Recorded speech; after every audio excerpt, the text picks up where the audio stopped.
What's up, everyone? I'm Gary Steinman. And I'm Matt Grandstaff. It's a great day to be a Bethesda fan. In less than an hour, we'll be showing you, our fans, what's coming from our world-renowned global studios. E3 is quickly becoming my favorite day of the year, not only because we have so much great content to show you guys, but also because it lifts the burden of carrying so many secrets. I can't tell you how happy I was to be able to tell my daughter's daycare that Fallout 4 was coming out. Wow, Matt, so your daughter's what, 2? Yeah. And you talk about Fallout 4 at the daycare? Not with my daughter. Oh, okay. Well, either way, for them and for anyone else who wants to chat about what we've got coming up tonight, please be sure to use our hashtag BE3. That's right, you can be part of the conversation and have a chance to win something too. During the post-show with Adam Sessler and Morgan Webb, if your question is answered on air, you could win something special. Stay tuned for details. Speaking of Adam and Morgan, the A-Team will be here in about 20 minutes. A-Team? What are we going to do for 20 minutes? Don't worry, Matt. We've got this covered. Stop sweating. We've got some great content lined up for you. That's right. Big thanks to a lot of our fans that allowed us to use their content of their favorite games. And right after that, we're going to be showing you some great trivia from recent releases like Doom, Fallout 4. We even go deep into our catalog to really put you guys and gals to the test. I'm going to ace the test. You should ace the test, Matt. You wrote the questions. Well, then I hope I ace the test. All right, roll clip.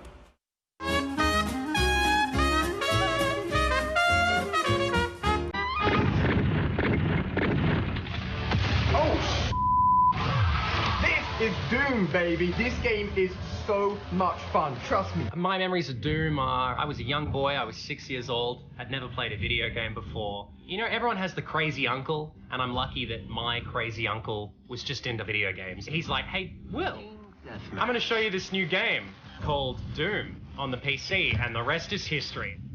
Dishonored is one of the best stealth action games I've ever played in my life.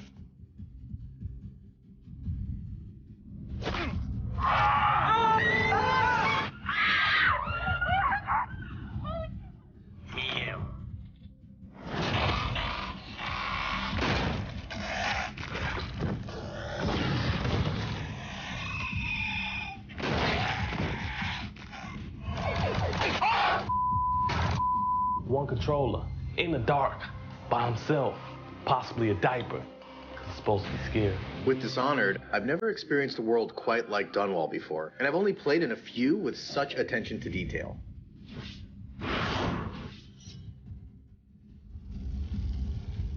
Oh! Yes! Oh,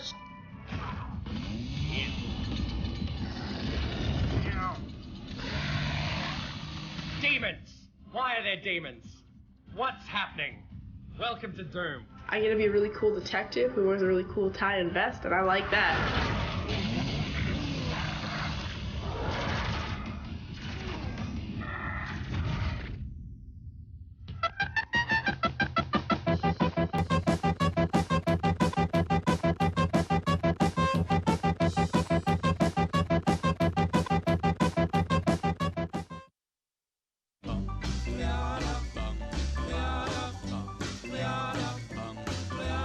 Got a doll baby, I love her so. Nothing else like her anywhere you go. A man, she's anything but calm. A regular pint-sized atom bomb. Atom bomb, baby, little atom bomb. I want her in my wigwam. She's just the way I want her to be. A million times hotter than TNT.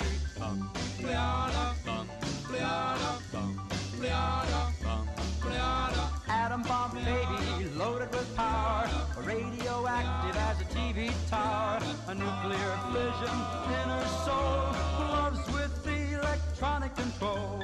Atom bomb baby, little atom bomb, I want her in my wigwam. She's just the way I want her to be, a million times hotter than TNT.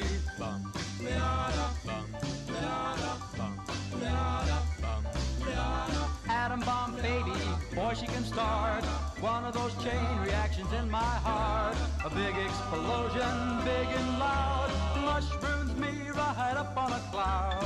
Atom bomb baby, little atom bomb, I want her in my wigwam. She's just the way I want her to be, a million times hotter than TNT.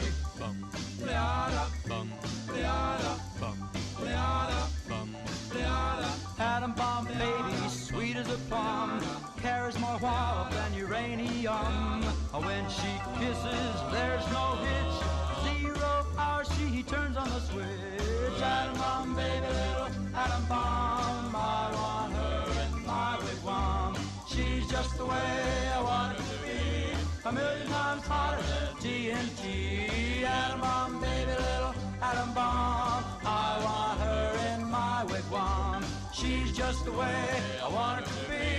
A million times hotter than TNT. And we're back. It's incredible the production value some of our fans put into the content they create. We have the best fans in the world, and at the top of the hour, we're going to be showing you the next chapter of Bethesda games, sure to provide hours of gameplay and awesome fan content. We know a lot of you are going to be talking about it, tweeting about it. Just be sure, don't forget to use our hashtag BE3. Until then, let's look at some more amazing content. This time, instead of looking at fan content, we're going to look at some of the video projects created by our internal studios. One of our traditions at Bethesda is to showcase this stuff internally at our annual holiday party. Usually this stuff is just for us, but tonight we're going to show it to all of you. We've got some great highlights just for you. There's a little bit of Gary, and there's even some trivia too. Roll tape. Today, we have some helpful advice for you. The Bethesda marketing team could sell anything. Harvey is the best game designer I've ever worked with. It's crazy, man. He's Cold Harbor Day sale. You guys seen Todd? No, haven't seen him.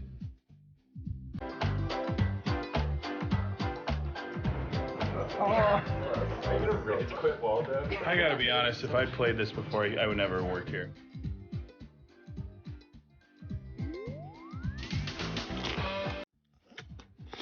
At id Software, we take working with demons very seriously. 157? Whoa! Whoa! You seen Todd Howard?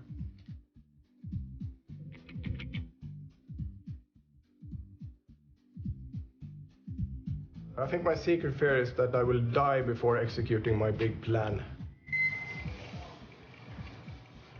I'll get the next one. ないです。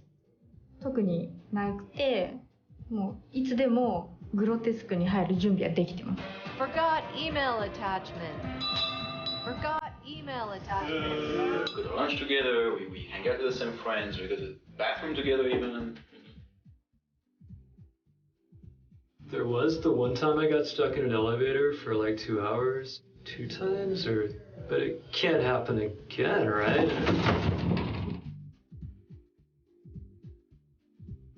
This is your game. This is your game on bugs. Overclocking your i7 processor? Yeah, we get it. The coolest thing about working at id is that it makes me the coolest mom ever.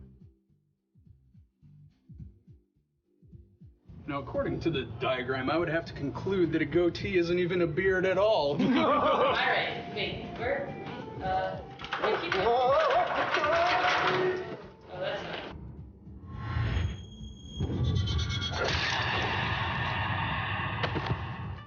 Have you seen Todd? No.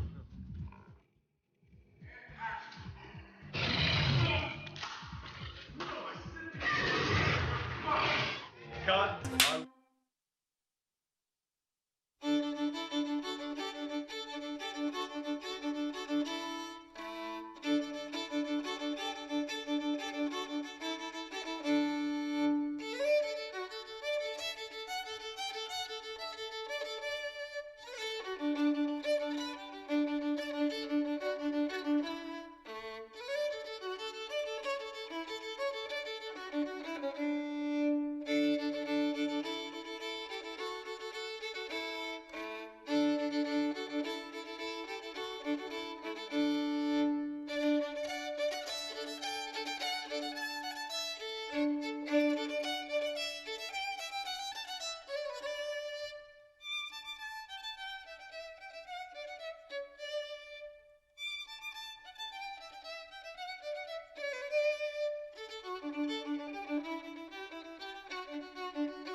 Wow, not just world-class developers, they're also aspiring filmmakers. Shame we didn't see more of you, Gary. I'm still haunted by my walk of shame, Matt. Fun stuff, but the really good stuff starts at the top of the hour with the showcase. Or at least when we bring in the big guns, Morgan Webb and Adam Sessler, they'll be starting the official pre-show in just a little bit. That's right. Unless you were under a radioactive rock, last year you knew that Fallout 4 got its full reveal at the showcase. Speaking of Fallout 4, let's look at some amazing content and then more trivia.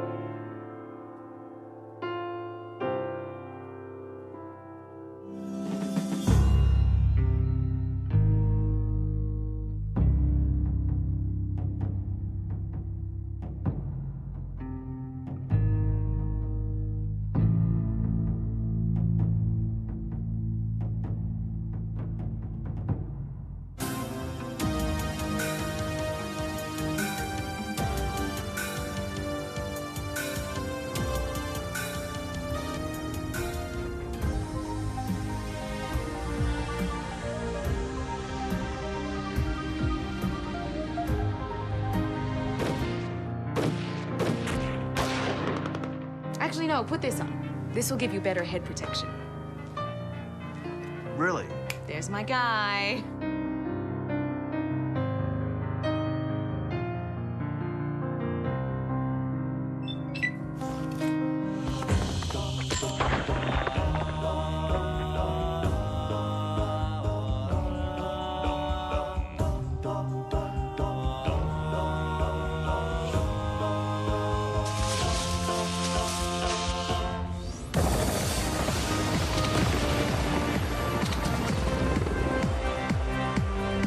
You got some good stuff in here. Thanks. Anyways, Donnie's dancing when this super mutant shows up, and he pulls out a mini nuke. We started freaking. Woo! Do they get cold in here? I know you can hear me, Ranger!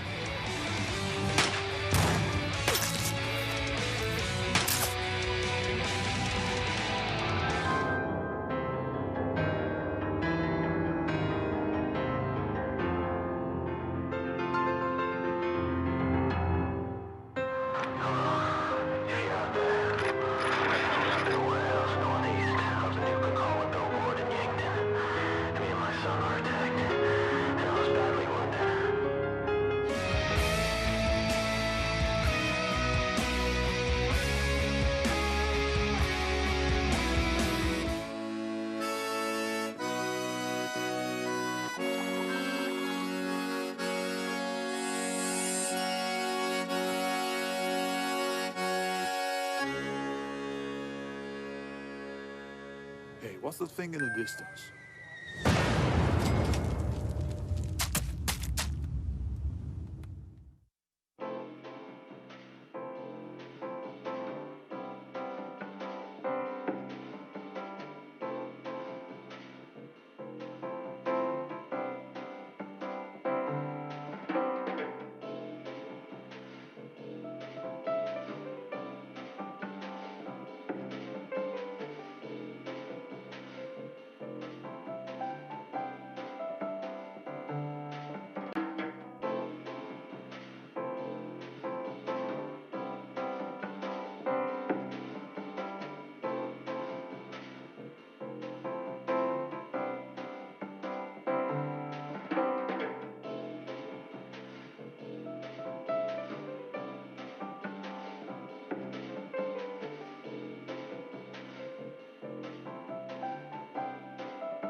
Welcome back to our big night, the Bethesda E3 Showcase. Or as we say in social media, BE3. Before we look forward, let's take a look back at some more fan tributes for a little game we call Skyrim. And after that, the final round of trivia.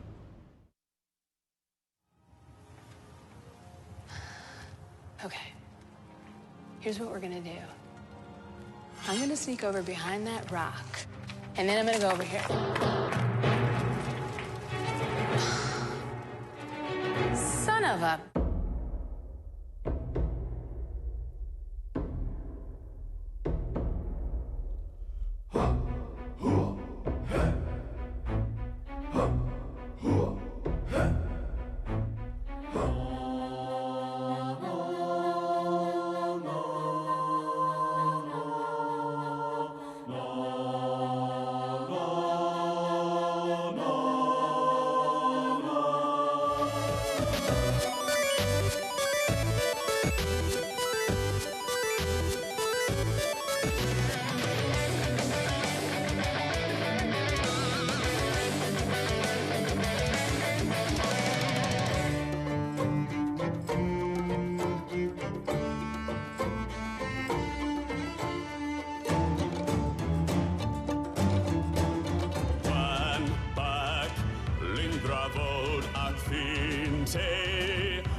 Ik vond of vind kan.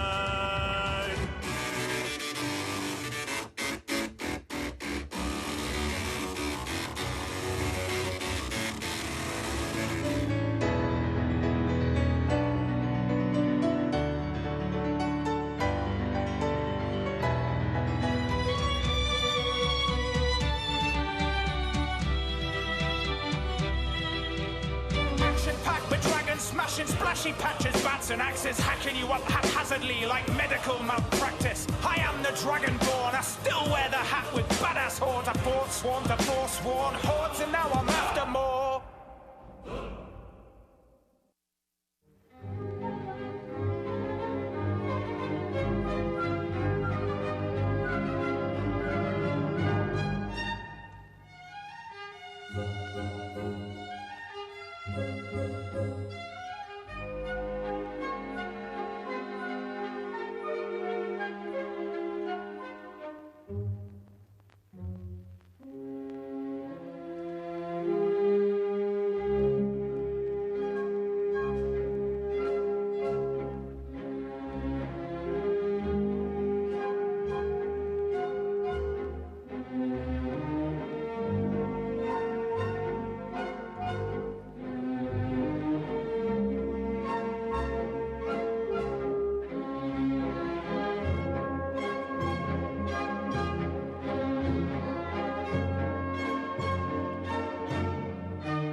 Look, we're almost there. Thanks for watching the BE3 pre-pre show.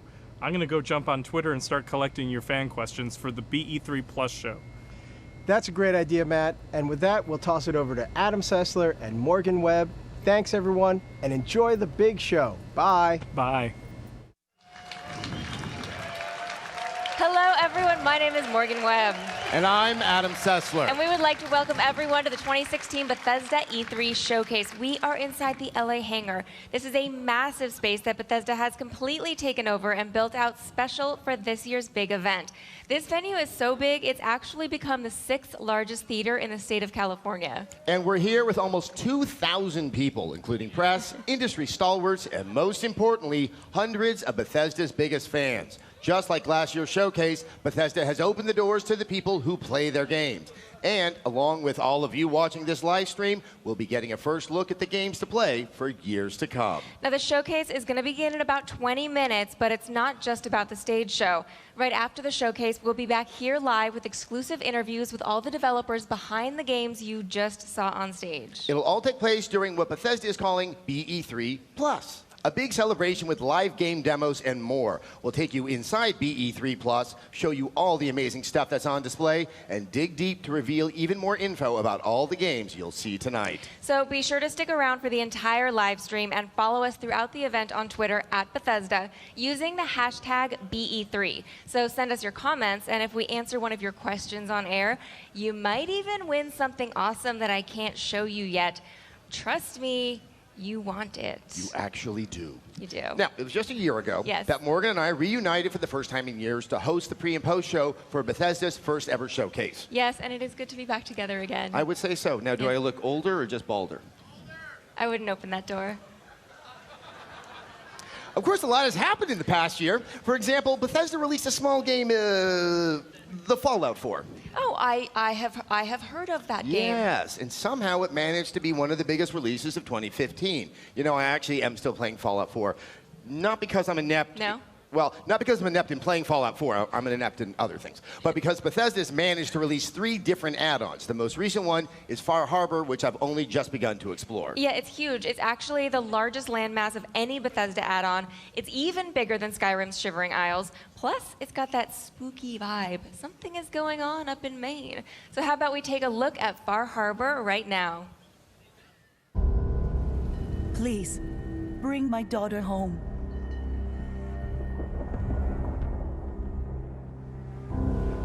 We've paid our dues in blood and bullets. This is our fight. Our island.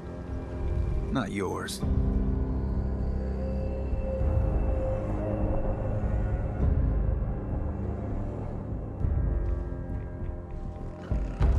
The fog can do a number on you. Get you all turned around. Far Harbor has a right to the truth. The people of Far Harbor need only peer out their windows to look upon the face of Adam himself, given form in holy fog. I know peace can still be achieved. Peace? You call murdering one of ours peace?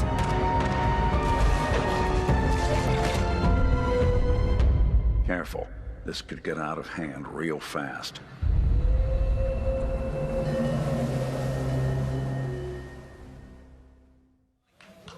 See, creepy. Yes. Creepy and fun.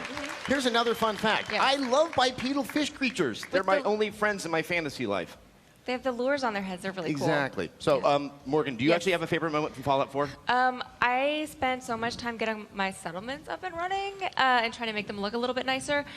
I mean, slapping a painting on that rotted out wall, I think it really spruces the place up a little bit, doesn't it? Yes, yes. It really ties the whole lean-to together. Yes. Now, I have to be honest, I really love the freedom to build in Fallout 4. Yeah. And I really, really did try to make things nicer for my settlers, and I failed all of them.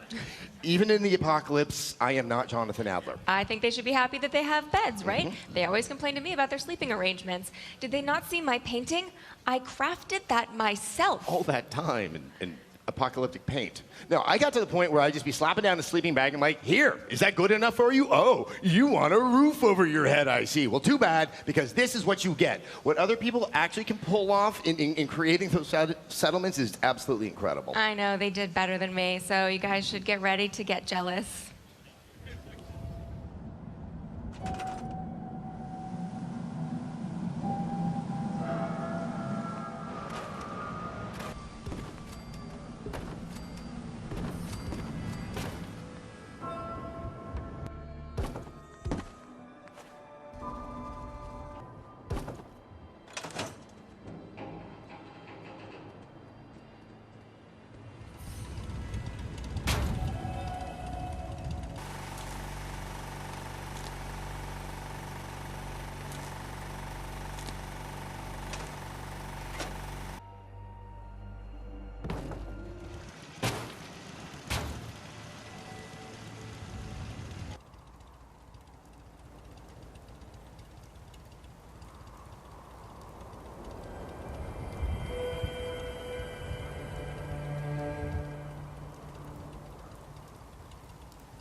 right. I think this is true for many, many people. Yep. I love the setting of Fallout 4, especially in those denser parts of Boston, and how it juxtaposed that Fallout sci-fi with actual historical locales. And I also remember just how awestruck I was the first time I stepped into Diamond City. It was just like, wow, this is like some kind of odd fantasy horror in my mind. Yes, the great green jewel. Yes. You guys should totally try the Power Noodles. They're worth the price. I didn't really think he was a baseball fan, though. That's why I'm a little surprised about it. Well, no one ever really presented baseball from a survivalist perspective before, so it really kind of got to me. Now, there was also this time, and this is very, very true. I stepped inside the Massachusetts State House just to maybe pick up some aluminum and some glue because, you need all the glue in the world. You have a lot of people relying on you. Now, about 2 hours later, I'm still there. I don't know how far underground I'm going, and I'm just fighting bigger and bigger Mirelurks. It was just one of those wonderful, surprising moments about the game. Yeah, so who's your favorite character? Nick Valentine, hands down. He's actually probably one of my most favorite characters in any game ever. I love detectives. If I lived in a fantasy world where things were more mysterious, I would be a detective. So hanging with him and going through his special quest was just deeply satisfying. I mean, the idea of having a world-weary noir robot Gumshoe as your buddy, that just won me over. Pretty much had your name written all over it. I can say that my favorite thing actually was probably having the Pip-Boy on my iPad. Yeah. I'm completely obsessed with it. It made it very convenient. I can probably blame some of my deaths on not actually paying attention and playing on my iPad. So I'm leveling up. Oh, I'm dead. Oh, I'm not leveling up anymore. Why isn't this working Oh. Yes. Right. Well, speaking of tablets. Yes. Transition. I love it. We can't forget about Fallout Shelter. At last year's showcase, Bethesda both announced and released Fallout Shelter. And since then, it has become the most played title from Bethesda Game Studios. Are you still playing Shelter? I am, because I have to make sure my resource-sucking babies are going to grow up to be productive members of society that I can exploit for more resources. Kids are useless. Oh, I did name one of them after you, though. I really hope you didn't send him to the barbershop for a haircut. No, because I systematically bred baldness out of my vault. You monster! Oh, okay. Can you at least put me in a room with the parrot? I love the pets in the game, but I'm all down with the parrots. All right, I will hook you up with a parrot to make all your weirdo pirate fantasies come true. Argy. Okay. There are other updates to Fallout Shelter. They also added rooms for crafting items. They added a day and night cycle, new weapons and armor, and new characters, including Old Longfellow, who's the new companion you meet in Fallout 4's Far Harbor. Far Harbor. Shelter, though, is not the only place where you can be crafty. Bethesda began to officially support mods for Fallout 4 with the release of the PC Creation Kit in April. And you can now check out the thousands of available mods and install them directly in your game, or you can browse them online at Bethesda.net. Now, even better, Fallout 4 mods are not limited to just the PC anymore. While they're still created on the PC, you can now install mods on the console. In May, mods came to Xbox One, and they're arriving on PlayStation 4 later this month. So let's take a look at some of the coolest Fallout 4 mods.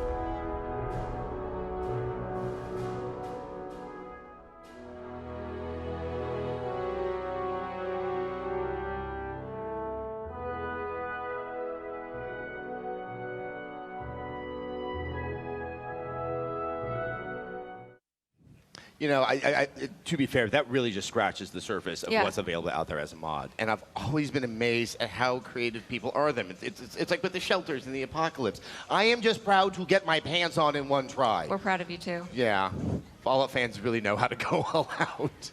Okay, but not just Fallout fans. Doom fans know how to go all out, too. That's right. Doom was released last month, reminding gamers that the best way to win something is to keep moving forward and never stop. Always moving forward. When everyone got to see the original gameplay demo at Bethesda's E3 Showcase last year, people were amazed at the fast pace. But when we sat down to play, we got to see the depth of the game. I love the rune challenges.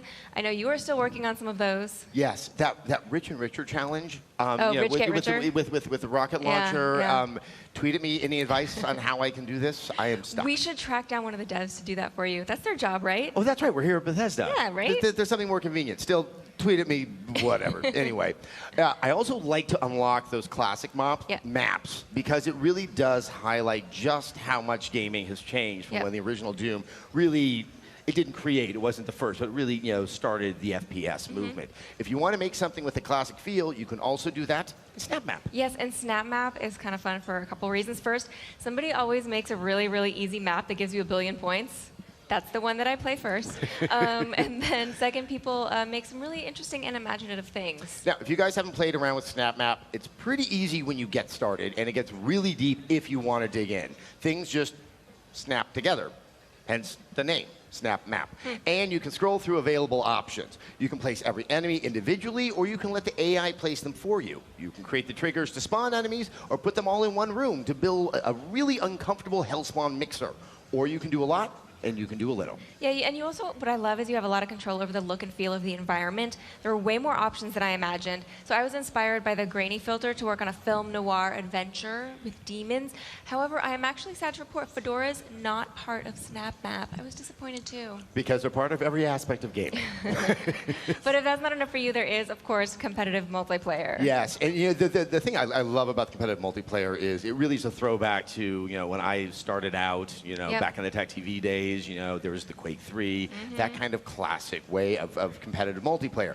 But then when you add in the ability to spawn in as a demon with the demon powers, that's where it also has this contemporary feel, and that really has a really interesting effect on the flow of the matches and how the focus shifts during the course of them. Yeah. Now, Doom and Fallout 4 are just some of the Bethesda games we're playing. And Morgan, yes, I do understand you've been spending quite a bit of time with the Elder Scrolls Legends, which is the strategy card game based in the Elder Scrolls universe that Bethesda first announced at last year's showcase and is currently in closed beta. It is. So back in late April at PAX East, Bethesda announced the game was in closed beta. I am not ashamed to admit that I was able to snag myself an invite. Aren't you the lucky one? Now, this being a closed beta, I know that everyone has agreed not to utter a word about their experiences, but it's just you and me right here. So how about you just tell me how it is? No, you're just gonna have to see for yourself. If you can get an invite, I recommend batting your eyelashes. Like this, please. It's not gonna work. Hope is not lost, however. There is a video of the game in action. Roll tape! Welcome to the Elder Scrolls Legends, a strategy card game featuring creatures, characters, and lore from across the history of the Elder Scrolls. Each battle begins with a hand of 3 cards. When it's your turn, you draw 1 card and gain 1 magicka, needed to play your cards. Place a card on one of 2 sides, called lanes. Some lanes have special conditions that alter the field of battle. Choose to attack a card in the same lane, or attack your opponent directly. You win when your opponent is out of health. Take enough damage and one of your runes will shatter. Each time this happens, you will immediately draw a card that could change your fortunes. Your choices and a little luck can tip the scales from defeat to victory. Battle anytime or anywhere, on your own or against other players. Test your might in a full campaign, in quick skirmishes, or in the arena where you'll face a gauntlet of foes. Build your collection of allies, armaments, and magic. Combine your cards to create powerful decks. Train your cards to increase their power. Choose your strategy. Choose your path. Choose your destiny. And become a legend. Legends isn't the only Elder Scrolls game that's having a moment. The Elder Scrolls Online had a very big year. Yeah, so even though the game has been available for more than 2 years, they've made some really big updates to Elder Scrolls Online since launch. Let's see, there's Imperial City. Players finally got to face off against Molag Bal's army. Then in December, Orsinium added over 20 hours of new content to Elder Scrolls Online. They also made a whole bunch of changes that the community and media really responded to. The Elder Scrolls Online went from what the devs admit was a rocky start to being named Best MMO at the end of 2015. But amidst all the bright news, the Elder Scrolls Online has has also recently launched Thieves Guild in April, and Dark Brotherhood also launched on PC just last week. So ever since the launch, they have really wanted to explore the lore that we've all loved in the other Elder Scrolls games. For example, they picked the Gold Coast of Cyrodiil for Dark Brotherhood. Like Kvatch, which 400 years later gets obliterated by Oblivion demons. You kind of want to tell the residents not to get too used to the place or not that attached. As an Elder Scrolls junkie, this is exactly what I love about ESO. It's getting lost in all the expansive lore and geography.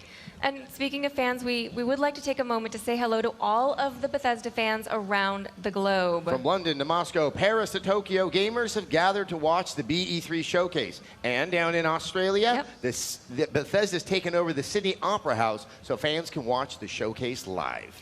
And earlier today, we got to chat with some of the gamers here in LA who lined up to see the showcase. Let's take a look at what they had to say. All right, here we are. It's a few hours before the start of BE3, but people have been lining up here since, I believe, 7 o'clock in the morning. I know. This is a dedicated fan base. They know that the closer they are to the front of the line, the better seat that they are going to get inside the showcase, and that is a big motivator, I know, for people to get here early, get their seat right in the front of the theater. Exactly. One big screen, front row. It's exciting, but let's better understand some of the hardest core Bethesda fans. All right, now you couldn't have a showcase like this without some amazing cosplay. Now you helped build this, so you can tell us a little bit about it. She's cosplaying Keeper from The Evil Within. It took us forever to make this tenderizer, and it took her about a day to make that. I mean, look, I love that game, and I love the Keeper. Everyone else knows him as Boxman. Would you mind just trying that on for one quick sec? I just got to see this. Yeah. That's really, really, really effective. Wow. And what was the inspiration behind this costume? Like, you know, what spoke to you about it?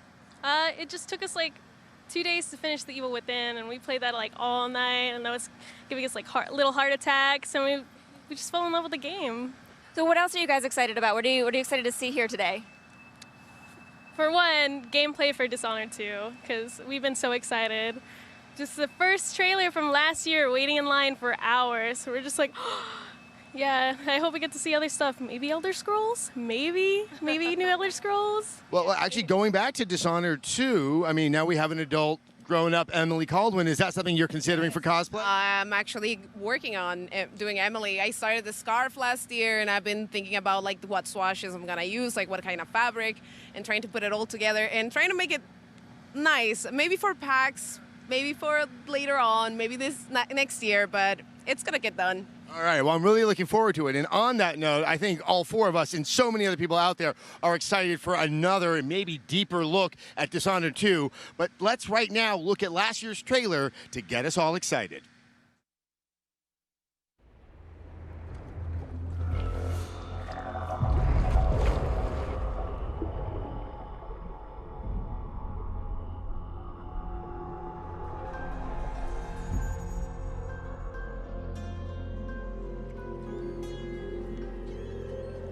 It's happened again.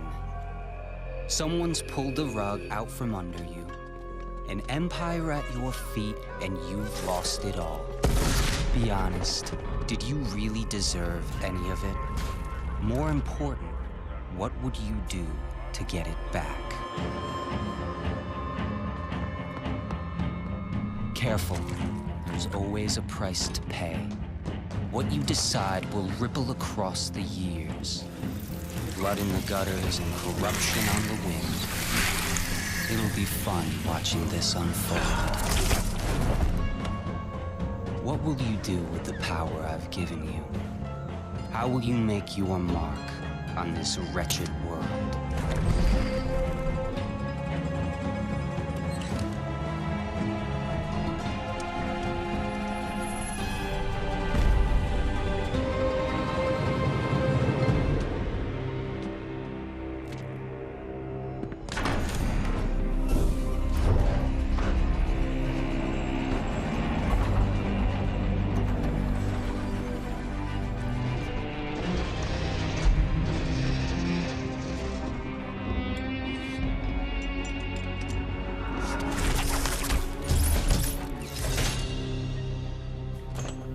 Cover your face, but I know who you are.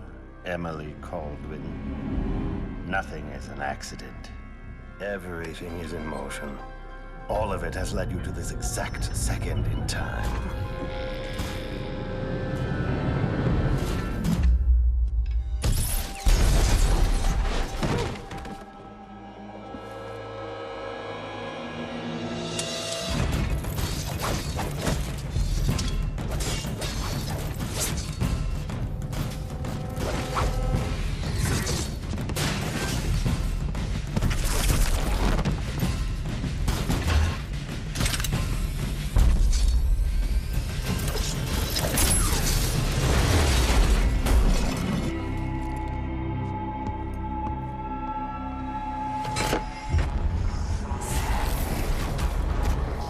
Think before you strike.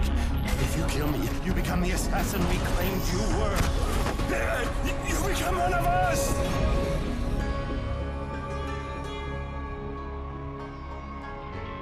The years are long, but it's always good to see a familiar face.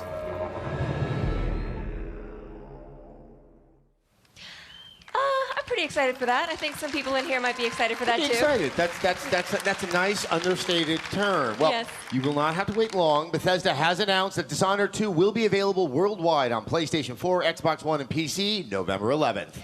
Now you play as either, I know they're excited for that too. You play as either Emily Caldwin, who we just saw in the video and who looks super awesome and who I am going to play as, or Corvo Attano, who is also pretty awesome, but I am playing as Emily. Well, both characters are fully voiced, and they bring a different perspective and play style depending on which one you play. So, there's a good reason to maybe play both. They do have different, They do have different powers also. If you played the first game, you're going to be familiar with Corvos. They are going to be significantly upgraded. Emily's are actually all new, so as always, there are going to be tons and tons of ways to play the game. But I do want to make a note of the location that we saw in the trailer. It has a very different feel than that sort of industrial dun wall that we saw in the first game. So the city is called Karnaca, which is really fun to say. Try it all together. Karnaca, Karnaca, Karnaca. It's like Majiku Kakotani, it's just fun. It rolls off the tongue. Anyway, it's based on southern Mediterranean countries like Greece and Italy. But what I noticed was the significant verticality of the city. Does this mean that we're going to be going really, really high, be up in the clouds, getting vertigo, and that's how we're going to be doing the sneaking around? At least Emily will be when I play as her. Okay, you're going to play as Emily. Did I mention that? I think you did. You know what I didn't see in Karnaca, though? I didn't see. What did you see? Rats. Rats, maybe rats. Yes. There are significantly less rats in Dishonored 2, unless you use Corvo's Devouring Swarm, because then you're going to have some rats there. Right. Although, I don't know, the rats seem to be a little bit more pleasurable next to the blood flies. Karnaca seems to be filled with blood flies. That sounds so friendly and warm and cuddly. They're kind of cute. But we both have a significant amount of affection for Dishonored, rats and all. Yes, we do. It was my personal game of the year back in 2012, the year that it came out, and I played through it 3 times since then. And I would say, if you haven't had the chance to play it, I do highly recommend the Dishonored Definitive Edition, which is on current-gen systems with all the DLC included. Having said that, if you haven't played the original, trust me, you can jump right into Dishonored 2 without a worry. All right, guys, I think we've had enough speculation, don't you? I think so. I think so. I have a sneaking suspicion that we're going to see a lot more Dishonored 2 tonight. I have one of those sneaking suspicions as well. I don't know where it's coming from. All right, guys, the showcase is about to start, but we will be back in an hour with exclusive interviews and new info. So please stay tuned to the live stream and follow along on Twitter at Bethesda with the hashtag BE3. And send us your questions and comments. If we read yours, you might even nab a special giveaway that you want. You want it, trust me. All right, they're timing me. I'm getting excited. Everyone here getting excited? All right, where are we? 6, 5, 4, 3, 2, all right, guys, enjoy the show. Enjoy.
Ladies and gentlemen, please welcome Studio Director of id Software, Tim Willits.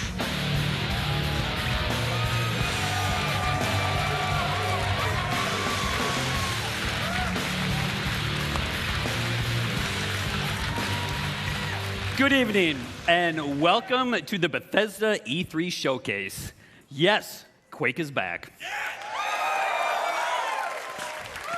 The game that defined competitive multiplayer is back and better than ever. You know, it's hard to believe that 20 years ago, Quake was first released. And, you know, if you'll excuse the pun, the aftershocks can still be felt to this day. Quake set new standards for multiplayer and pushed the boundaries for graphics and gameplay. Quake also became a pioneer for esports. And 20 years later, Quake is still played in tournaments across the globe. The biggest of those tournaments is our very own annual gathering, QuakeCon, which will attract this August tens of thousands of people to Dallas.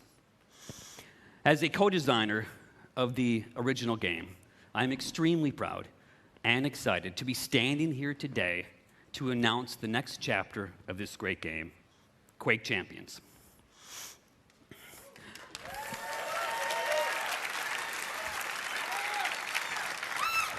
Quake Champions is a competitive, arena-style, first-person shooter for the PC, designed for players of all skill levels.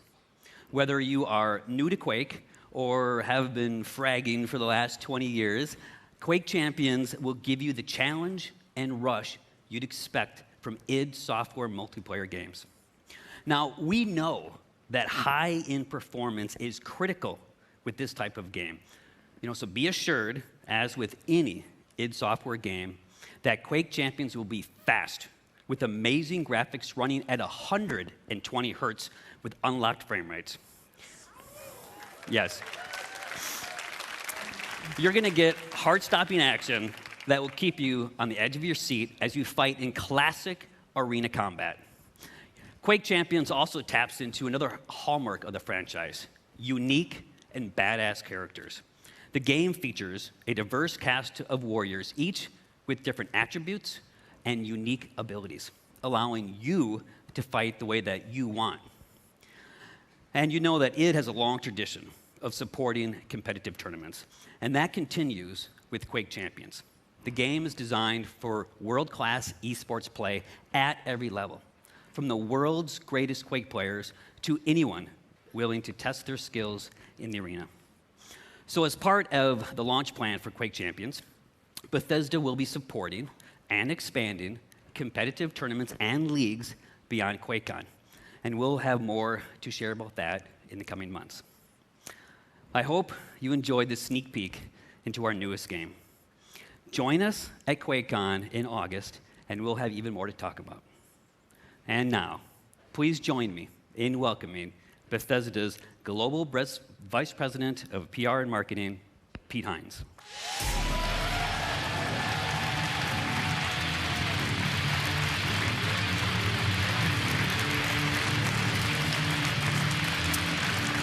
Thank you.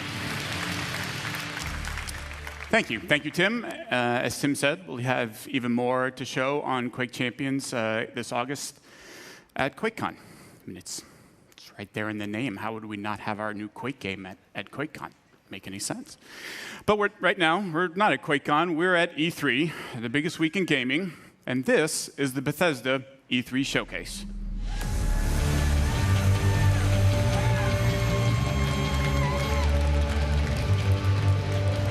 So welcome to everyone here with me and to the millions of you watching online around the world. Thank you for joining us. We planned this showcase just like we make all of our games for you.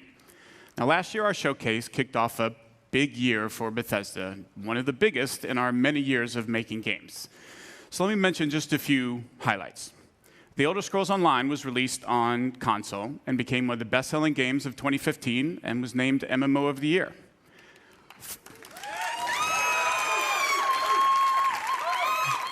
We launched Fallout Shelter, the very first mobile game from Bethesda Game Studios, and it became an instant hit and winner of multiple Mobile Game of the Year awards. In November, Fallout 4 was one of the biggest launches in the industry. So you've heard of it. Good. And won numerous Game of the Year awards, including at DICE and again at the BAFTA Awards. And now Fallout 4 is bringing user mods to Xbox One and soon to PS4 in a way that's never been seen before. And just last month, the new Doom was released to rave reviews.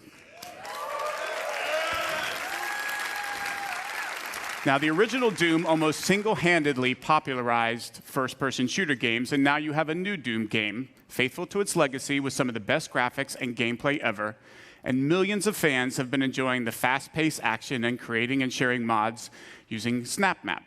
The response to all of these games has been amazing, and your enthusiasm and support for us has encouraged us to go even bigger. You just heard about our new Quake game. Let's see what else we have planned for you guys. At last year's showcase, I told you about The Elder Scrolls Legends, a free-to-play collectible card game. Now, as I said last year, I am a huge fan of these games. I play them a lot. So this is a game I'm particularly excited about. Legends provides a very deep strategy experience through both single and multiplayer modes, beginning with a campaign complete with a compelling story, interesting characters, and some great gameplay. The story is told from the perspective of a moth priest named Kellen. I'll let him tell you a little more as we take a look at the campaign's opening cinematic.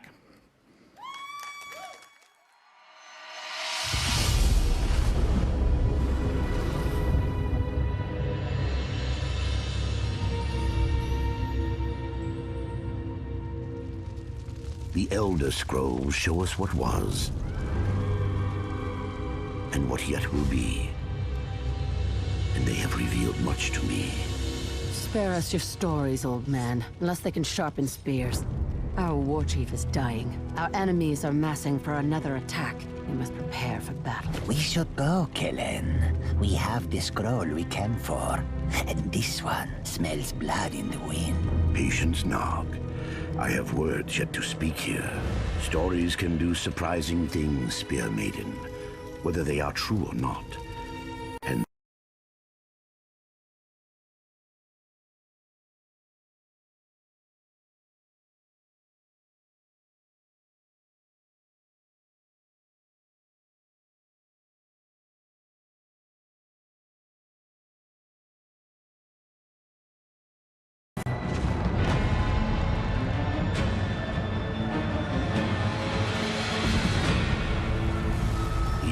fled north, leaving Cyrodiil to the invaders. This is the story of a forgotten hero who changed the very course of history.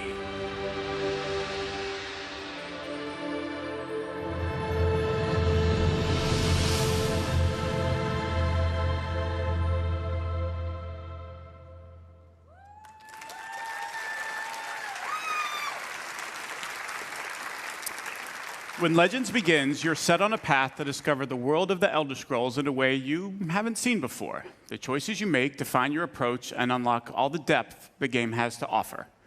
A two-lane battlefield provides more variety and strategic depth. Players make decisions that change the cards they want to improve or add to their decks. And we offer a full single-player campaign, as well as multiple ways to play against the AI or other players in both battle and arena modes. Now, we began public beta testing in April, and so far the feedback from the people who have been playing has been terrific. To celebrate E3 this week, we'll be letting even more of you into the beta to start playing. Now, if you haven't signed up yet, just visit Bethesda.net, create an account, and sign up, and be sure to keep an eye on your email. Also tonight, we're very pleased to announce that in addition to PC and iPad, Legends will be coming to iPhone, Mac, and Android tablets and phones later this year.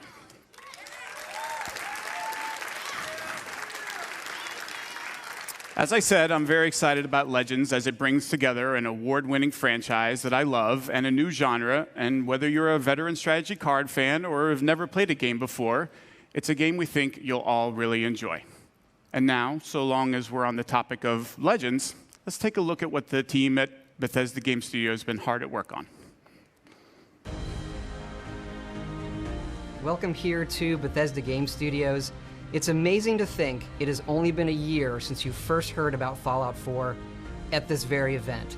And thanks to you, it became not just our most popular game ever, but one of the industries. It has simply blown us away, and we're incredibly blessed to have fans like you. Seeing what you've created, not just in the main game with the add-ons and of course mods, it is just incredible. And we're not done yet. We're excited to show you what's coming next for Fallout 4.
It's all over, but the crying, and I can't get over crying over you.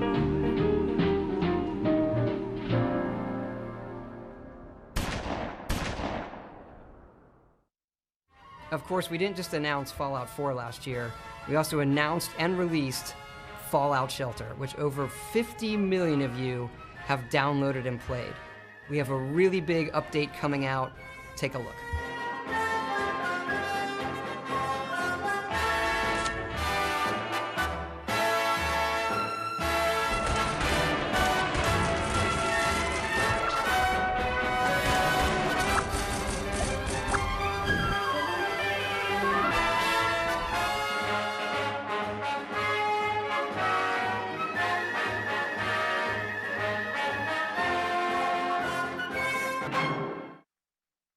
We hope you're as excited as we are about all of this stuff coming to Fallout. We want to thank you again, not just for your support over the last year, but your support of our whole studio really over the last 20 years.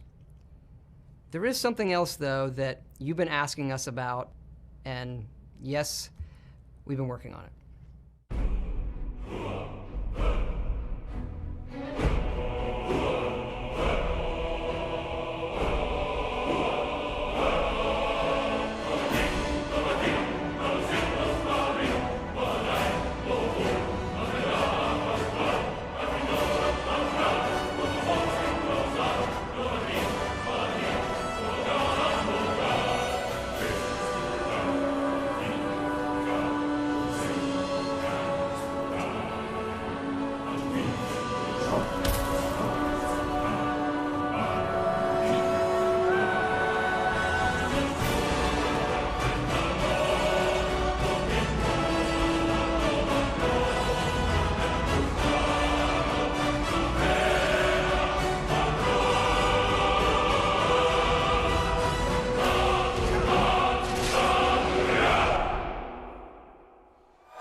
Ladies and gentlemen, please welcome the president and co-creative director of Arcane Studios, Rafael Colantonio.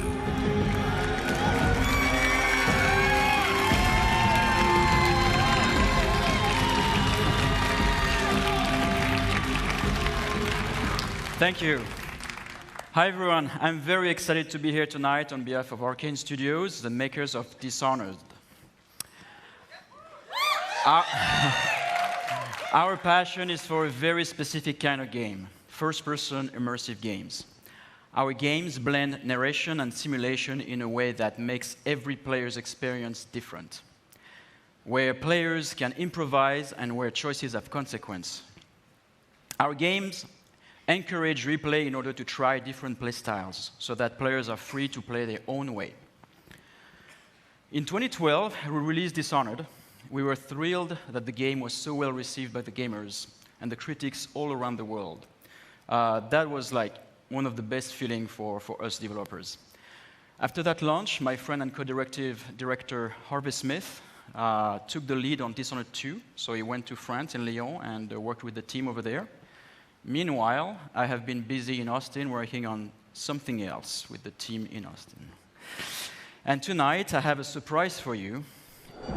I'm going to reveal what that surprise is in a minute. It's a new game built on the values that are so dear to Arcane. It's another first-person immersive game set in a dangerous universe, only this time we've added a psychological thrill. Here is the world's first look at what we've been up to.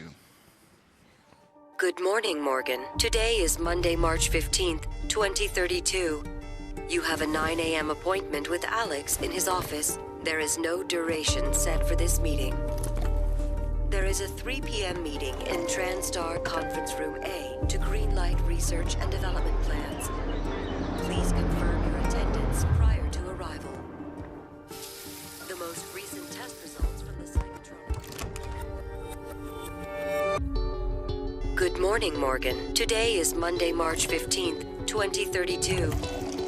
You have a 9 a.m. appointment with Alex in his office. Good morning, Morgan. Today is Monday, March 15th, 2032. Have a 9 a.m. appointment. Good morning, Morgan. Looks like we have some tests to run through today.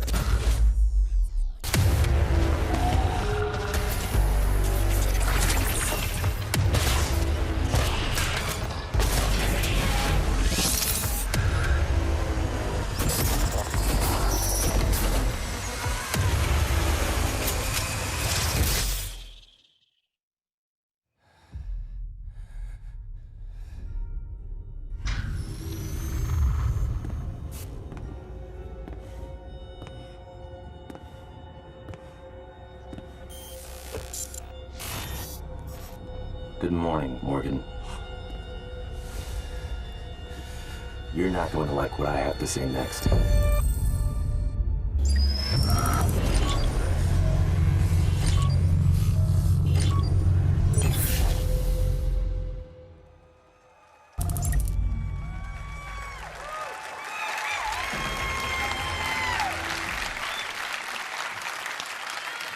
In Prey, you awaken aboard Talos 1, a very special space station. It is year 2032. You are the key subject of an experiment meant to alter humanity forever. But things have gone wrong, of course. The space station has been overrun by an alien threat, and you are now being hunted. As you dig into the dark secrets of Talos 1 and your own past, you must survive using all the tools at your disposal on board of the station. Your wits, weapons, and mind-bending abilities. Prey will be available next year on Xbox One, PS4, and PC.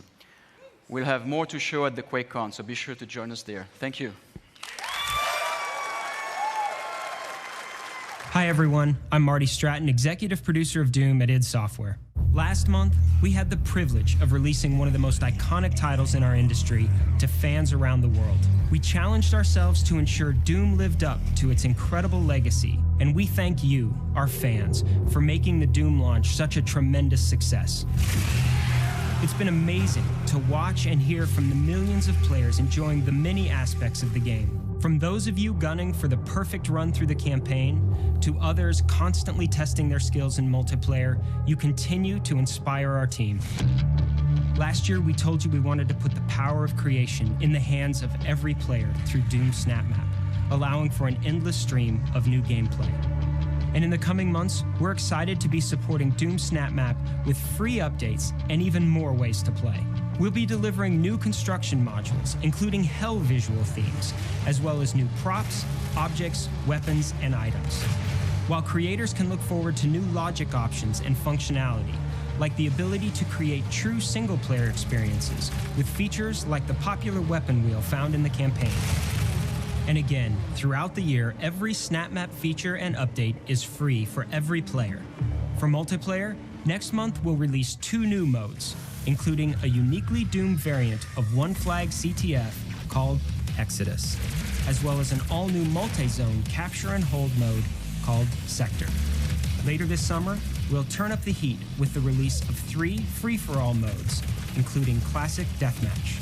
These modes will be free to all players and playable on any existing or future maps. Also next month, fans can look forward to our first premium Doom DLC pack, Unto the Evil. The first DLC pack includes 3 new multiplayer maps, Offering, Cataclysm, and Ritual. A new playable demon called the Harvester, a new gun, equipment item, armor sets, taunts, and more.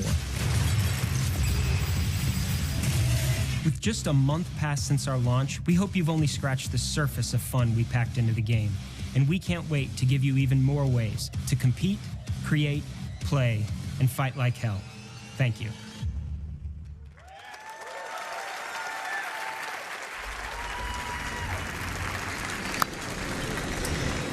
Wow, ton of great stuff there for everyone that's enjoying Doom. And again, we thank you, the fans, for making it such a hit.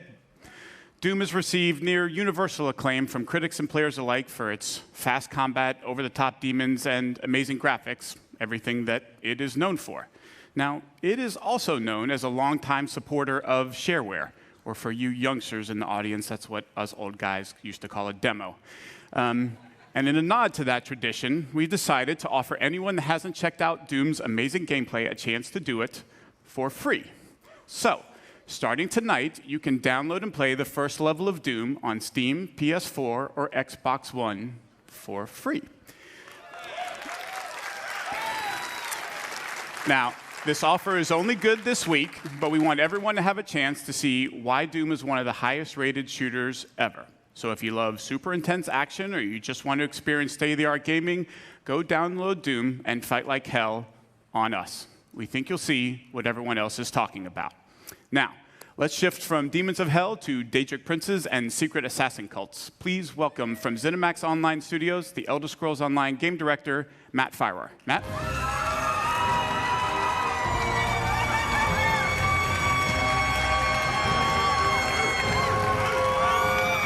Thanks, everyone. Good evening. This week is the one-year anniversary of the launch of the Elder Scrolls Online on Xbox One and PlayStation 4.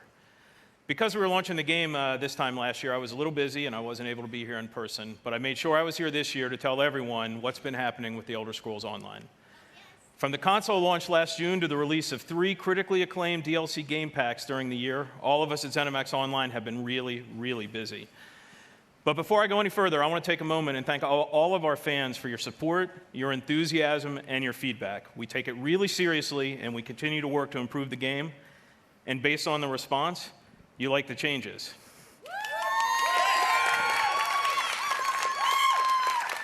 Elder Scrolls Online was named Best MMOG of 2015, was one of the best-selling games of the year of any kind, and now supports a highly engaged community of over 7 million of you who have been exploring this enormous world of Tamriel.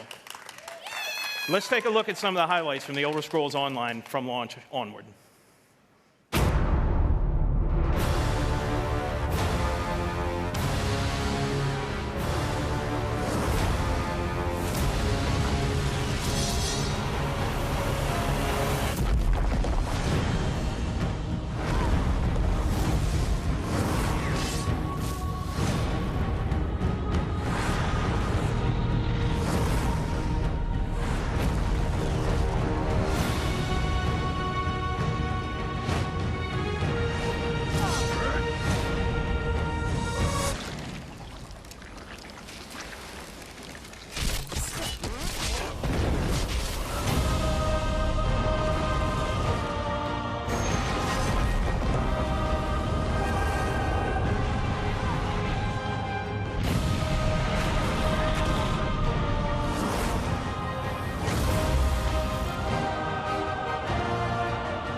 As you can see, the Elder Scrolls Online community is having a lot of fun playing the game. And our player community is still growing. Tonight, I'm very happy to announce that on June 23rd, we'll be expanding internationally by launching Elder Scrolls Online in Japan. We look forward to welcoming these fellow adventurers to the exciting world of Tamriel. And for everyone who plays, we have a lot more great content on the way. For me, one of my favorite moments in any RPG ever was the Dark Brotherhood quest in the Elder Scrolls IV Oblivion. It was packed full of assassination and intrigue, and like me, fans everywhere loved it. So I'm particularly excited for the launch of the Dark Brotherhood DLC game pack on Xbox One and PlayStation 4 this Tuesday. In the Dark Brotherhood DLC, you'll travel to another location from Oblivion, the Gold Coast of Cyrodiil. The Dark Brotherhood has an appropriately dark storyline full of intrigue and mystery and brings all new repeatable quest gameplay to ESO. So please enjoy the worldwide debut of the Dark Brotherhood DLC launch trailer.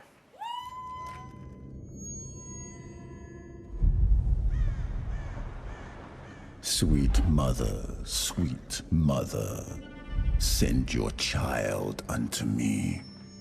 For the sins of the unworthy must be baptized in blood and fear. This is the Black Sacrament, Initiate, a contract that calls for murder. Now go, assassin. Take your blade into the night. Be rewarded for your service in our business of death.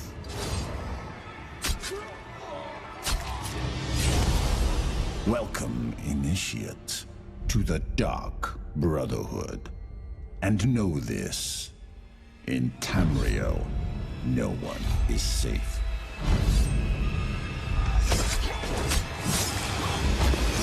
Especially from us. Sweet mother, send your child unto me.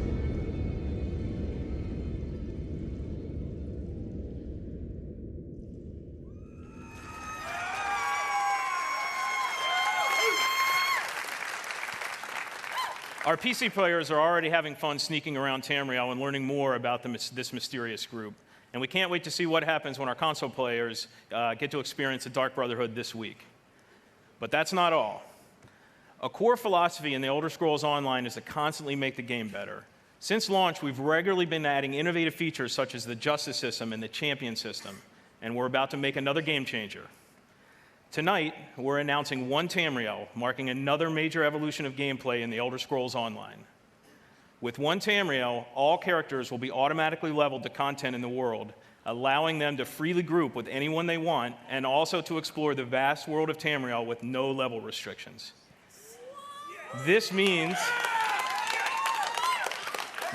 all content barriers are gone and there are no restrictions on alliances or questing. From the moment you get out of the tutorial, the entire game world is open for you to explore freely. You can go wherever you want and play with whomever you want. This is the first time this has ever been done in a multi-platform RPG. We'll think you'll love it.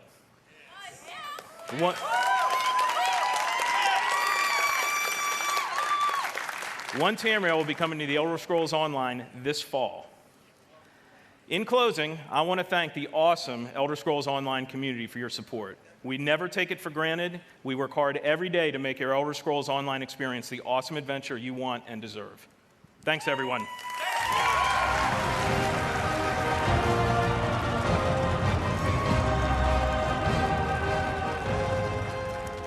Thank you, Matt. Well done. Now, we want you to get as much as possible out of this year's showcase. So, this year, after we're done here in the hangar, we're just going to keep the showcase going. Now, for those of you watching at home, our pre-show hosts, Adam Sessler and Morgan Webb, will be back to take over the stream, and they'll bring you exclusive interviews and more information about all the games that we're talking about here tonight. Here in Los Angeles, we've built an interactive space over on the other side of the lot where you have a chance to learn more about our games, play some of them, and meet some of our developers. Over there is also food, drink, and to make sure it's a real party, we have arranged a special performance by Blink-182, who will drop their new album, California, in a couple of weeks, and you get to hear them live tonight as they start their summer tour. Now we have another treat for you over there as well, a chance to experience the latest in virtual reality from Bethesda. Ooh. Weren't expecting that, were you? Now, the first time anyone experienced modern VR was at E3 2012, and if you were there and lucky enough, you may remember getting to play Doom 3 BFG in our booth. Now, at the time, we had solved some of the toughest technology challenges posed by VR, and people were amazed. Since then, we've quietly continued our pioneering work in VR, and tonight, we want you to see and experience what you feel when you put on a headset and play the latest AAA games in the industry. Now, we have two games for you to experience. The first is the just-released Doom. You can take a virtual tour of hell and get a totally unique look at the very latest in graphics and true next-gen rendering from our id Tech 6 engine. In addition, we think the greatest promise of VR is its ability to immerse players completely into virtual worlds, and that the best games for that experience will be first-person open-world RPGs. So we have Fallout 4 for you to play as well. Wander the Wasteland, check out the iconic Red Rocket Tri-Combat. I'm telling you, with a Pip-Boy on your arm, a dog by your side, a gun in your hand, it's pretty incredible. Tonight, we're pleased to announce that Fallout 4 will be released in 2017 on the HTC Vive platform. And if you thought survival mode was an intense way to experience Fallout, you ain't seen nothing yet. We want to give you a glimpse into where we're headed with VR, where you can expect us to remain a leader, offering our games on the very best platforms you choose. So be sure to check it out.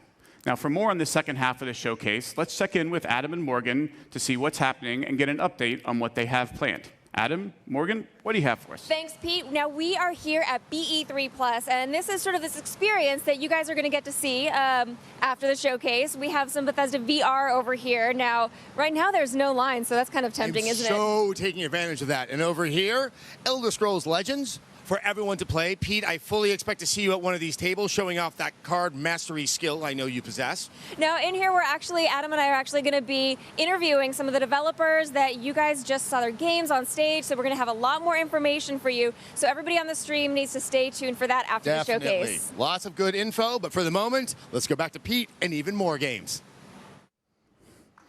Thank you, Adam and Morgan. We will see you guys in a few minutes. But we are not going anywhere just yet because there is one more thing that we think you are going to want to see.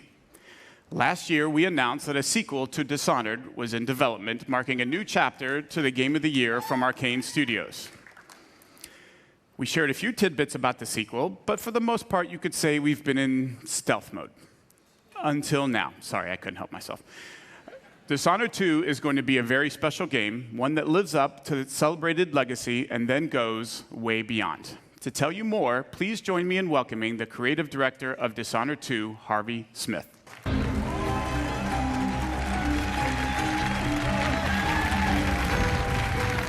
Wow.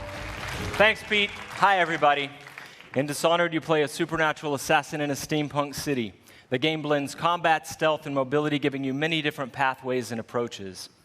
When the original Dishonored was released in 2012, you embraced the game and made it your own. You discovered moves and combinations of powers that we didn't even imagine.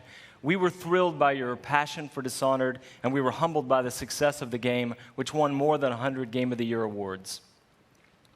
At last year's E3, we announced Dishonored 2. So tonight, here with all of you for the first time, we're going to show you the game.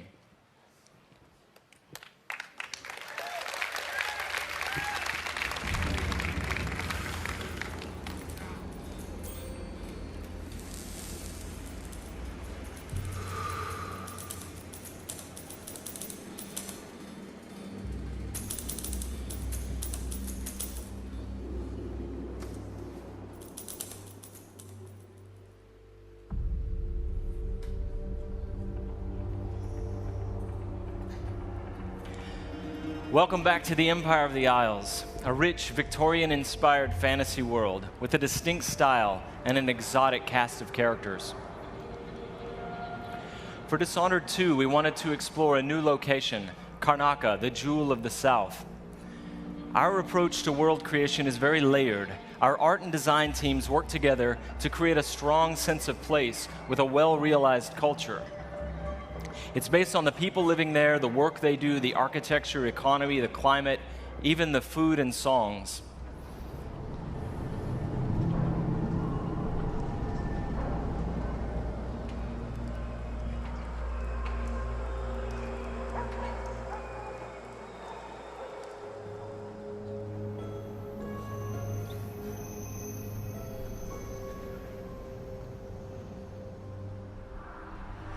In order to bring Karnaca to life, we've created a custom game engine designed to support our signature art direction and level design. We wanted Dishonored 2 to resemble a painting in motion, so we've given considerable thought to our lighting and the way it plays across every surface. We've created custom tools to support the interruptible, real-time narrative scenes necessary for a stealth simulation. And the same is true for our approach to audio, both in terms of atmospherics and stealth gameplay. All of these details make Karnaca more vivid thanks to our new technology, which we call the Void Engine.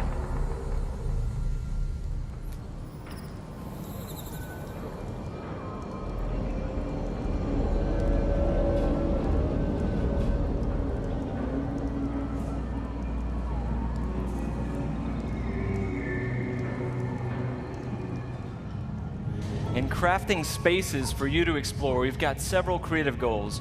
We want the environment to feel coherent and complete, plausible. Where do these characters live and how do they get to work? Is there a viable pathway that makes sense? Where do they take their breaks or stop for lunch? But it goes further than that. For Dishonored 2, we felt compelled to ask ourselves about the history of a given street or shop. What was there a decade before the player arrives in Karnaca? Often you can see the layers of history, watermarks on the wall from past floods, peeling posters and advertisements from years ago. We want every market, every alley to tell a story and to offer you the chance to see something novel or intriguing.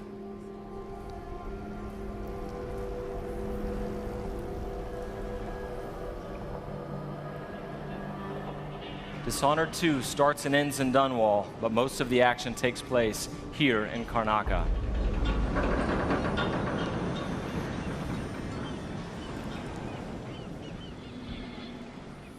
All right, there you go, your first look at Dishonored 2.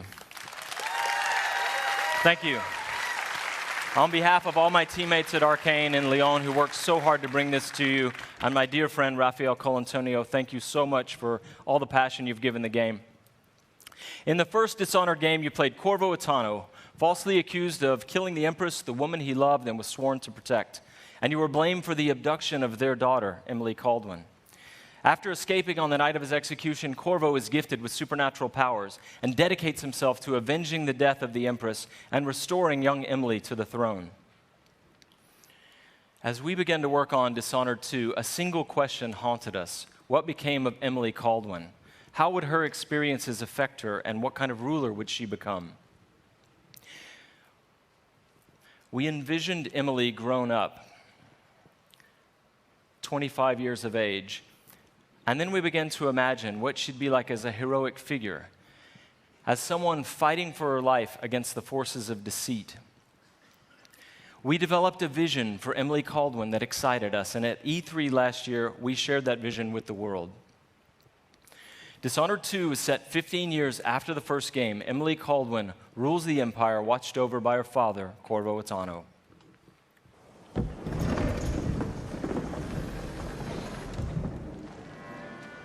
All hail Her Imperial Majesty, Emily Caldwin. Loyal subjects, we're going through a difficult time, but today we honor my mother, the late Jessamine Caldwin. May her memory survive through the ages. Emily. You look tired, Father. Every year, I think the anniversary of Jessamine's death will be easier, but it never is. I wish Mother was still the Empress. I don't think I'm very good at this. You're still learning. Don't worry about the rabble-rousers, and we'll catch the Crown Killer, eventually. People are saying it's you, that these assassinations are a misguided effort to protect me. No, someone's trying to make us look guilty by targeting your enemies. I wish I could just run away from all this. Sometimes you do. You think I don't know about your nights out on the rooftops? Courage. The ceremony will be over soon. Royal Protector and Father. I should have passed a law against that combination of titles years ago.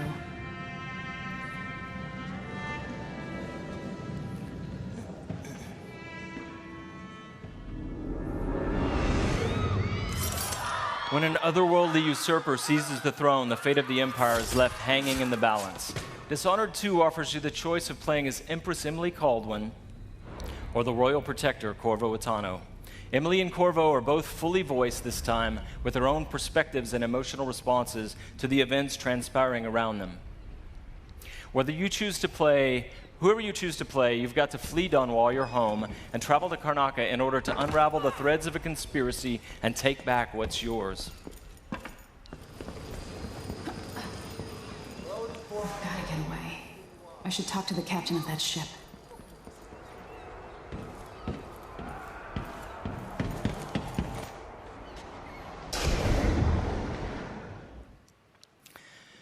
Dishonored is known for unscripted, simulation-driven missions where no 2 players ever have the same experience.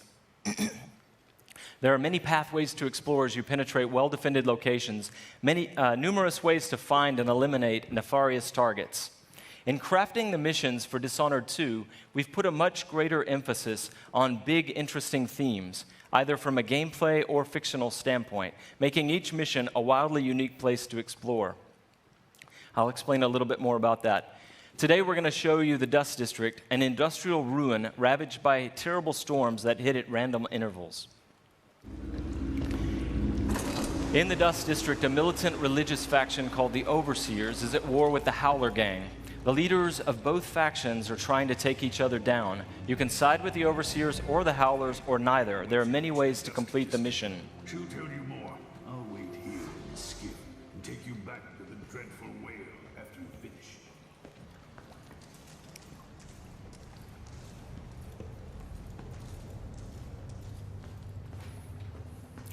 Everything you see here is rendered in the Void engine, designed to create atmospheric and exploration-rich spaces.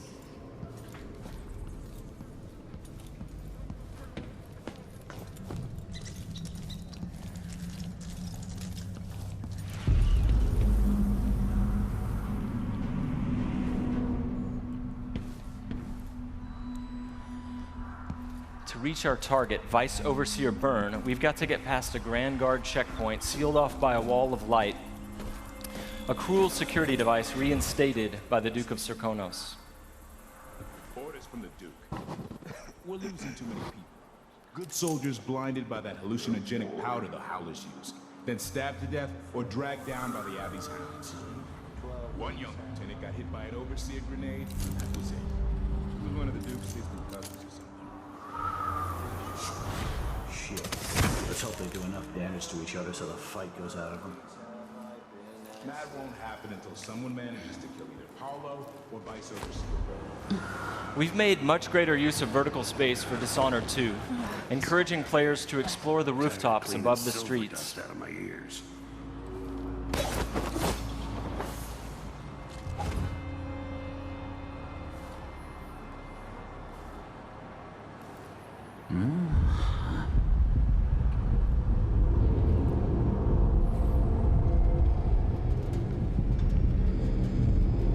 Dust from the mines.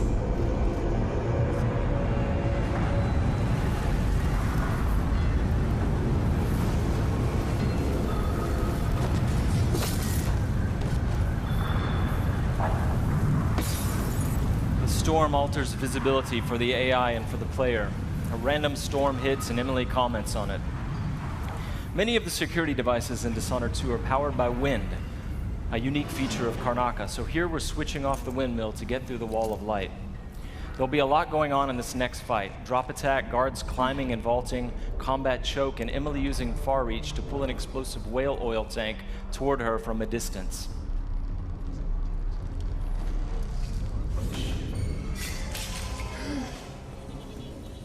You aren't going in! You're so dead! Let the rope for you! Hey, you! Come here!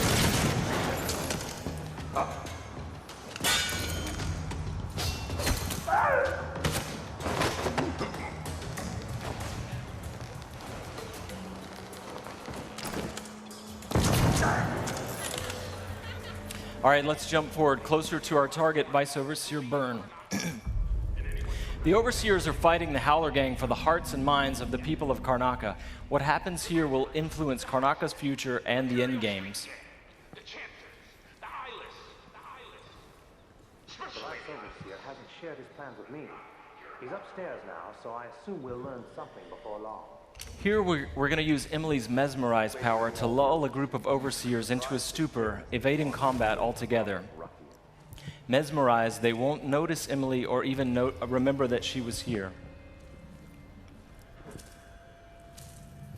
There you are. I feel so empty right now.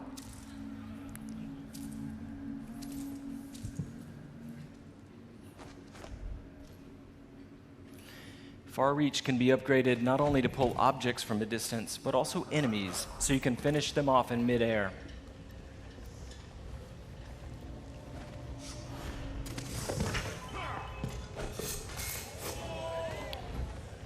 This time, all of Emily's powers, which are new, and all of Corvo's can be fully upgraded using entirely new skill trees, giving you the ability to customize more deeply.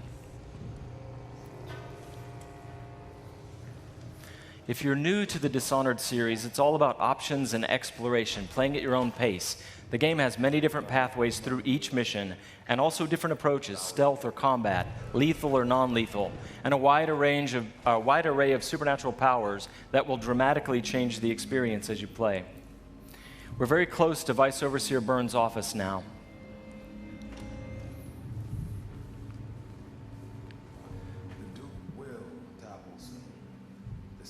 Of the oracular order have seen it, and I feel it in my bones. So this stalemate with the Howlers must be resolved. Byrne is giving a briefing using a projector. We're going to plant a stun mine and then link several of the Overseers with Emily's domino power, so that whatever happens to one of them will happen to all of them. They share the same fate. Died trying to break power. We suffered fatal injuries, and somehow we come back the next day to fight again. Whatever witchcraft he has. Switching off the projector will attract Vice Overseer Byrne's attention, and when the mine affects one Overseer, it will affect all of them. Go check, brother. Right away.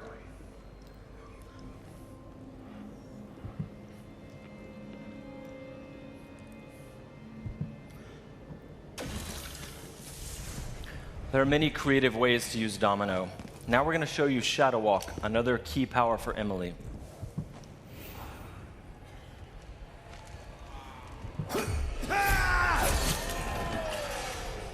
Shadow Walk is useful for stealth and combat. You saw it in the announced trailer that we made for the game, and you can fully use it in the game. Like all the powers, it can be upgraded in a variety of ways. With Vice Overseer Byrne out of the picture, the leader of the Howlers will owe Emily a favor, and that's just one way to complete the Dust District mission. Before closing today, we want to demonstrate another signature environment from a mission called A Crack in the Slab. It's another example of the missions in Dishonored 2 and how they're built around big, interesting themes. This mission takes place in a ruined manor that's been sealed for several years. At the start, the outsider appears and explains that reality was warped inside this place after an occult event.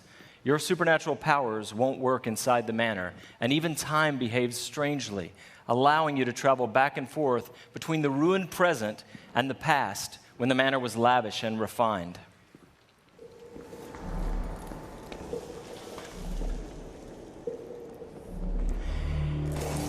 Here we're in the present when the manor is in ruins.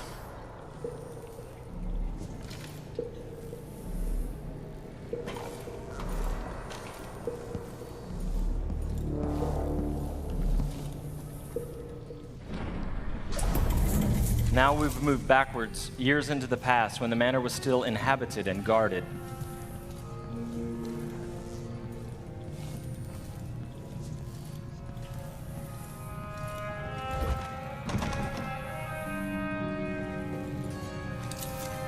Looking through the lenses of the outsider's timepiece, you can see the alternate timeline.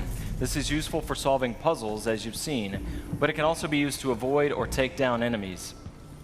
You can watch enemies in the alternate timeline and then step through to execute your plans.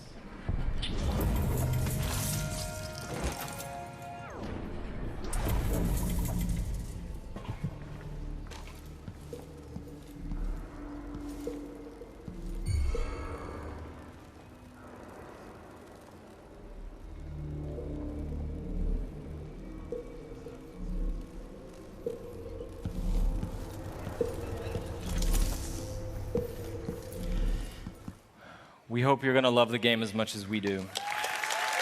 Thank you. Thank you. I have to once again give a shout out to my team in France. They've worked so hard and they are so passionate about the game. And the first game, they're really ready for you to get you guys to get your hands on it. And you don't have to wait long.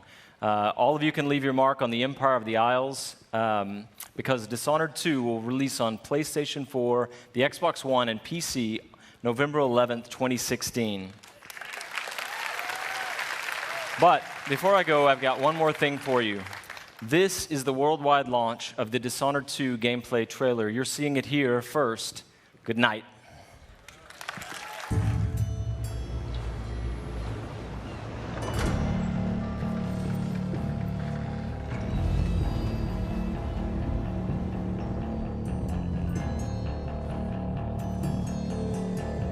Walk on, gold dust woman. Take your silver spoon and dig your grave.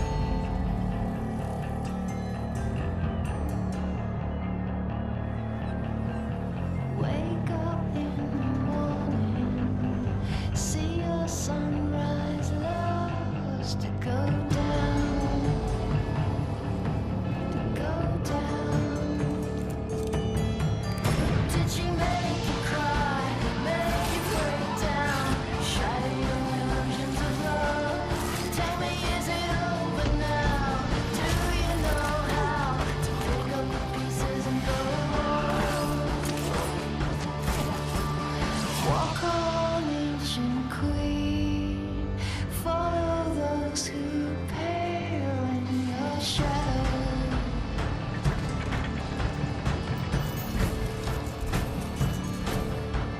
Rulers make bad lovers.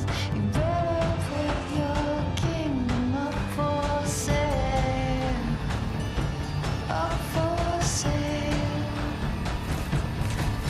Did she make you cry? Make you break down? Shatter your illusions of love. Now tell me, is it over now? Do you know how to pick up the pieces and go home? Go home. Go home. Hell shadow.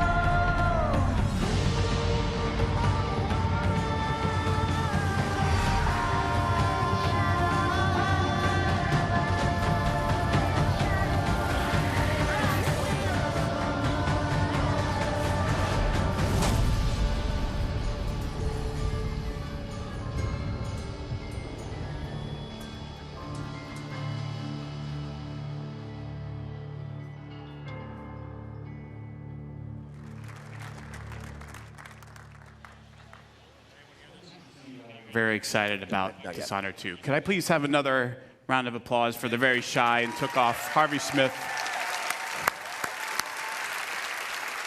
and everyone at Arcane Studios. Those guys are fantastic. They've been working their butts off. Now, one of the things that Dishonored fans have been asking about a lot is whether or not we're going to do a collector's edition. So tonight, I'm happy to confirm that yes, we will be doing a limited number of Dishonored 2 collector's editions. The collector's edition comes with a very cool replica of Corvo's mask as well as Emily's ring, and it'll be available through retailers around the globe, but supplies are limited, and as we saw with Fallout 4 last year, and you know who you are, they go out quickly. So if you want one, I suggest that you pre-order one before they all go away. Also, if you pre-order or digitally pre-purchase any version of Dishonored 2 for a limited time only, you will get a free copy of Dishonored Definitive Edition, which includes the original critically acclaimed game plus all of the add-on content remastered for the current generation of consoles. Cool. Now, games like Dishonored 2 and all of the games that we've shown here tonight don't happen by accident. There are wonderfully talented, dedicated people working hard every day to build games that thrill and inspire all of us. And I want to take a moment to recognize and thank the entire Bethesda team and all of our studios. So if you take a look, you'll see teams from all over the world who are joining us now. Would you please welcome me, would you please join me in thanking them all for their incredible and dedicated work.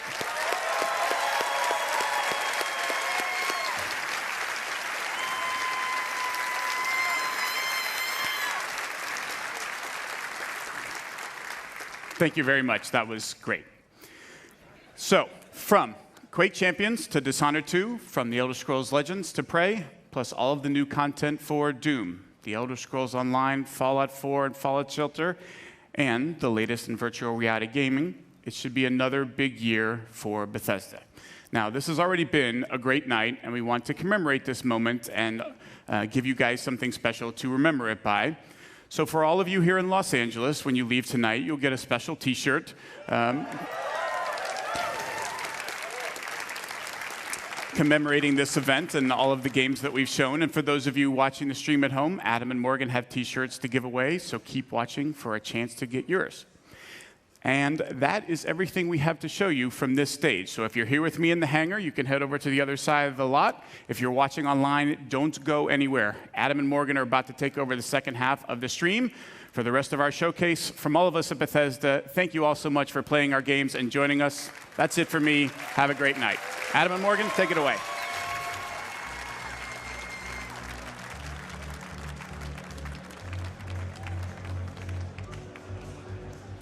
All right, thank you so much, Pete, and hello, everyone. I am Adam Sussler, and along with Morgan Webb, I'll be here at BE3 for about the next hour interviewing the developers behind the games you just saw. That's Prey, Dishonored 2, Quake Champions to Doom, Fallout, and so much more. We're going to be bringing you exclusive info straight from the source. But do not forget to follow us on Twitter. That's at Bethesda, and using the hashtag BE3. We even have a very cool T-shirt for anyone whose question we ask on the air. But right now, we are here at the Elder Scrolls pub, where there's beer and massive turkey legs, because that's what everyone ate in medieval fantasy times. Anyway, I am here with the Elder Scrolls Online's creative director, Matt Firework. So good to see you. Good to see you. And congratulations. Thank you. So Elder Scrolls Online has had a very big year last year in 2015. I know you're making sure it's going to have just as big a year in 2016, but you really did listen to the community and make a lot of changes to the game. What inspired you to do that, and how did you prioritize what you wanted to do with the game? Yeah, so after PC launch, we looked at the feedback and we knew we had some work to do. So we actually sat down and thought about, what is the common theme in the feedback? What is it that players are looking for? And we kind of came up with a list of things that basically make the game wider, give more freedom to the player to do things. So you saw things like the justice system where you could be a criminal if you wanted. Things like the champion system where you could actually make your character more powerful at endgame. Just more options for the player.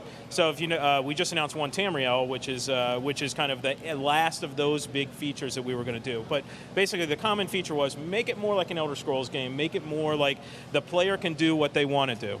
Now, Dark Brotherhood is coming to consoles this week. For those that are getting ready to play it, what can they expect in this expansion? Yeah, the Dark Brotherhood, is one of my favorite organizations in any Elder Scrolls game. So, it's a piece of Elder Scrolls lore that we really wanted to dip into, and that's kind of what we do in Elder Scrolls Online. Is we pick, hallmark things like the Thieves Guild and the Dark Brotherhood and Orsinium, which players hadn't seen in forever. The Dark Brotherhood, it's a story of political intrigue, assassination. You join the Dark Brotherhood, you learn a lot about this kind of secret organization, and we're really excited for console players to be able to get to it this week. Let's talk about what you just mentioned, One Tamriel. Obviously, a big announcement, a big initiative for you. Let's get into greater detail about what that means in playing Elder Scrolls Online. Yeah, so what it really means is it makes the game much more social. because players are divided right now in the game by level, by alliance. And you know, in the Elder Scrolls kind of way of playing an Elder Scrolls game is it's freedom. And so we really want to give players the freedom to kind of experience the alliance that they wanted, to group with whoever they wanted, and to really just walk across the world in the way that they want to go. And when Tamriel achieves that, it'll be much easier to find a group because anyone can group together. If you're an experienced player and you want to get help a less experienced player, you can do it because you can group together. And it's a very social way to play the game. The part that just kind of fascinates me about it is that's a very dramatic change to the game. You had these structures, you had kind of players kind of in certain areas for certain levels that they're playing the game, and then it would open up others. What does that mean from a design standpoint to suddenly take that all away? I mean, that sounds like a lot of work and consideration. Yeah, it's a big change, but the savvy players will know we've been doing this for a while now in our DLC, and we've been kind of implementing the system and kind of honing the fine edges in Orsinium and Dark Brotherhood and Thieves Guild.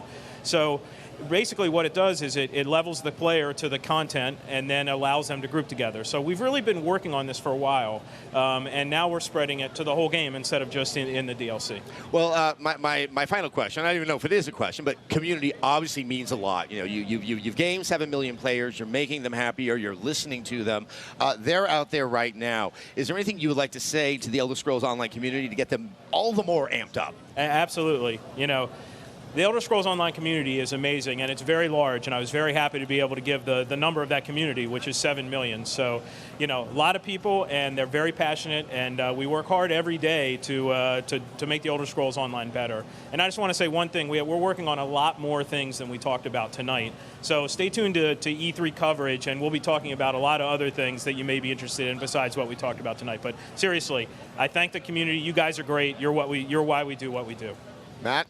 You're always a good guy. Absolute pleasure to talk to you, and congratulations again on all the announcements. Now, for all of you out there, I'm excited about Dark Brotherhood, so let's take another look at the Dark Brotherhood trailer and stick around. Afterwards, Morgan Webb is going to be talking with id's Tim Willits about more on Quake Champions in a moment.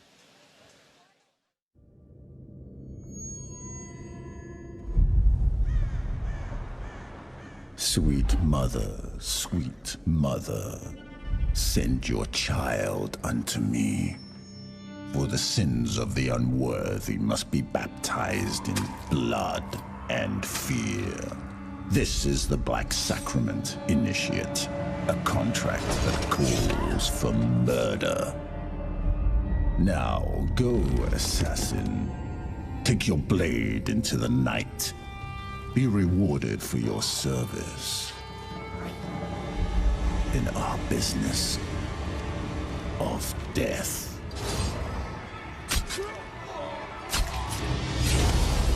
Welcome, Initiate, to the Dark Brotherhood. And know this, in Tamriel, no one is safe.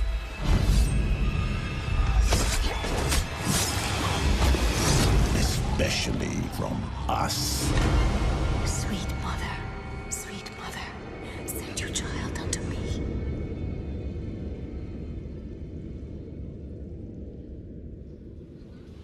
Hello, I'm Morgan Webb, and this is the Bethesda E3 Showcase, #BE3. I am here with id Software Studio Director Tim Willits. Tim, you kicked off the showcase this year by announcing your new game, Quake Champions. People saw the queue, and they got really, really excited. How did that feel? You know, it's always thrilling. This is a great crowd. We have a lot of great Quake fans that have supported us for 20 years, and it's really exciting to bring Quake Champions back, and it's all new and it's all better. But it's still exciting when you hear that reaction, right? Yes, definitely. Now, so you were a co-designer on the original Quake, and now you are back working on an all-new Quake. How has it really changed in those intervening years? Well, things are definitely different, Yeah. but it's that really spirit of Quake that is something that we want to hold true as we move on. It's the arena style, it's fast action, PC focused, really delivering the true Quake experience to our Quake fans. That's what we want to achieve with Quake Champions. And so what does it take to build a game like this? Because I know you're probably not the only one working on it right now. Yes. So we are working with a partner company called Saber Interactive. And the technology is part in software technology and then part new technology.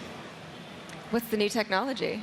It makes it really fast. Okay, well let's talk about the specs then. How fast can we get it running? So for us, we want Quake Champions to be a true esports game. And to be an esports game, to be competitive, you need to run fast. And pro players expect 120 hertz. They expect lightning fast response. And we want to make a game with unlocked frame rates that will run as fast as you can throw hardware at it. But you also said that it was meant for all skill levels, and that seems like it's going to be something hard to design for because you do want to really address that more hardcore shooter crowd, but then you also want to make it not completely intimidating when somebody picks it up. Yes, we want Quake Champions we want as many people as possible to play the game. So one of the things that we've really tried to do with the champions themselves is to give characters that people can play with that fit their combat style. We have found that everyone plays first-person shooters differently. Some people are offensive, some people are defensive. What we want you to do is we want you to find the champion that best fits your play style and work with that champion and to grow that champion and to be that champion. So you're kind of expecting people are now going to pick somebody and then really stick with that and make that, the essence of who they are. Yes, that's how I play. Yeah, I played the same champion. Okay. Because that's the one that fits my play style. And yes, we'll have lots of different champions that do lots of different things, and you can jump around if you want. But you know what? If you like one, play one. Let's talk about the champions then. So who did we see today? So in the release, the announced trailer, we highlighted 4 of our champions. We have Ranger, which is a classic Quake character. Visor, who's a classic Quake 3 character. And then 2 new characters, Nyx and Scalebearer. And each of those champions showcase one of their active abilities. For instance, Scalebearer had the Bull Rush, and Nyx had the Phase Out. And like Ranger threw the Dire Orb, which is a throwback to Quake 1, where you teleport to the Dire Orb to kill the boss. So, for each of these champions, we're tapping into the legacy of the characters, but giving them something new and exciting. And I'm sure you're still working on balancing all of that. Yes, which is great because we get to play a lot. Yeah. And I still love to play Quake, and we never have a problem finding people to play with us. So who is your favorite champion then? So of the 4 that we showed. All right. I am a big Nyx fan. Okay. She's fast. Yep. She rocket jumps really high. Mm-hmm. And the phase shift allows me to get in and out of combat the way I want. So we should talk about rocket jump because we've been seeing some questions about that. Oh, you have? Yes, on the Twitters, we've been seeing some questions about that. You will be able to rocket jump, strafe jumping, rocket jumping, the ledge pop-up, all the things that true Quake fans that have grown to expect in our games, we are going to deliver. How do you really bring that into the modern era, though, in a way? Like, so what are like the sort of 3 things that you find like the core essence of Quake? So the 3 core aspects of Quake, really the level design, that true arena-style combat, movement as offense and defense, so it's how you move through the map. And then with Quake Champions, we are bringing something new, and it's the champion that you pick and how you want to play them will really add that unique aspect that will bring new people in and then give people that have played our game for 20 years something new. All right, so when can we find out more? So to learn more about Quake Champions, like I said, in August 4th of this year at QuakeCon, we will have more to talk about. All right, let us take a look at the Quake Champions trailer. Stay tuned. On the other side of that, we're going to be joined by Blink 182. Thank you very much. Thank you.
Welcome back to the Bethesda E3 Showcase. Hashtag BE3. The Bethesda Showcase helps kick off E3, which is the biggest week in gaming, and Bethesda has gone all out with this year's showcase. We are here standing with some handsome gentlemen. We're going to be treated to a very special concert from Blink-182. And as you can see, joining us are the band, Mark Hoppus, Travis Barker, and Matt Skiba. Guys, let's just start off with what's happening with you. You just recently dropped your first single, Bored to Death. It's a wonderful response. I mean, how does it feel to suddenly have a new hit all over again? It's really cool. We're really excited about the single. We're really excited about the album coming out. We're hitting the road for the next 3 months straight, and it feels really good. Now, this is your first E3, I hear. What do you think of the experience? Well, we haven't gotten to check out too much so far, although I did go over and raid the free candy thing and ate too much candy. And then I think on Tuesday I'm going to actually walk the show and see what's up over there. Well, you guys should definitely check out the VR section, too. I bet they'll let you cut in line. Cool. Yeah. Yes. So yeah, as you kind of just tipped us off to, you guys play games. Is there anything that you particularly like to be playing, especially from Bethesda? Well, I just was checking out that Dishonored 2 display, and that looks insane. I can't wait to check that out. That looks really cool. All the stuff here, I think that it's really exciting with the VR stuff that's coming out. And I always love playing classic games on handheld devices. All right. Sounds good. Sounds good. Well, I know you guys have a concert. Yes, you do. That you're going to be putting on, so we don't want to take up too much of your time, but obviously, guys, thank you very, very much. This is Blink-182. Cool. Thanks for having us. All right, we're going to take a quick break, take a look at the Fallout Far Harbor trailer, then stay tuned because on the other side we're going to be joined by Bethesda's Todd Howard to talk about Fallout 4 Skyrim. Here's the trailer. Please, bring my daughter home.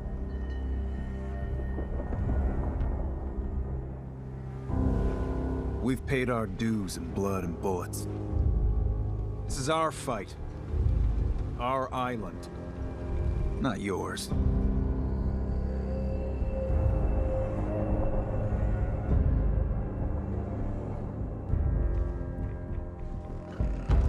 The fog can do a number on you. Get you all turned around. Far Harbor has a right to the truth.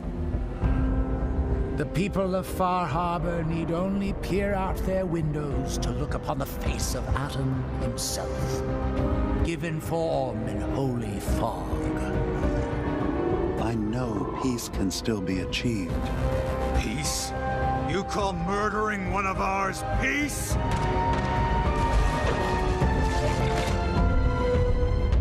Careful. This could get out of hand real fast.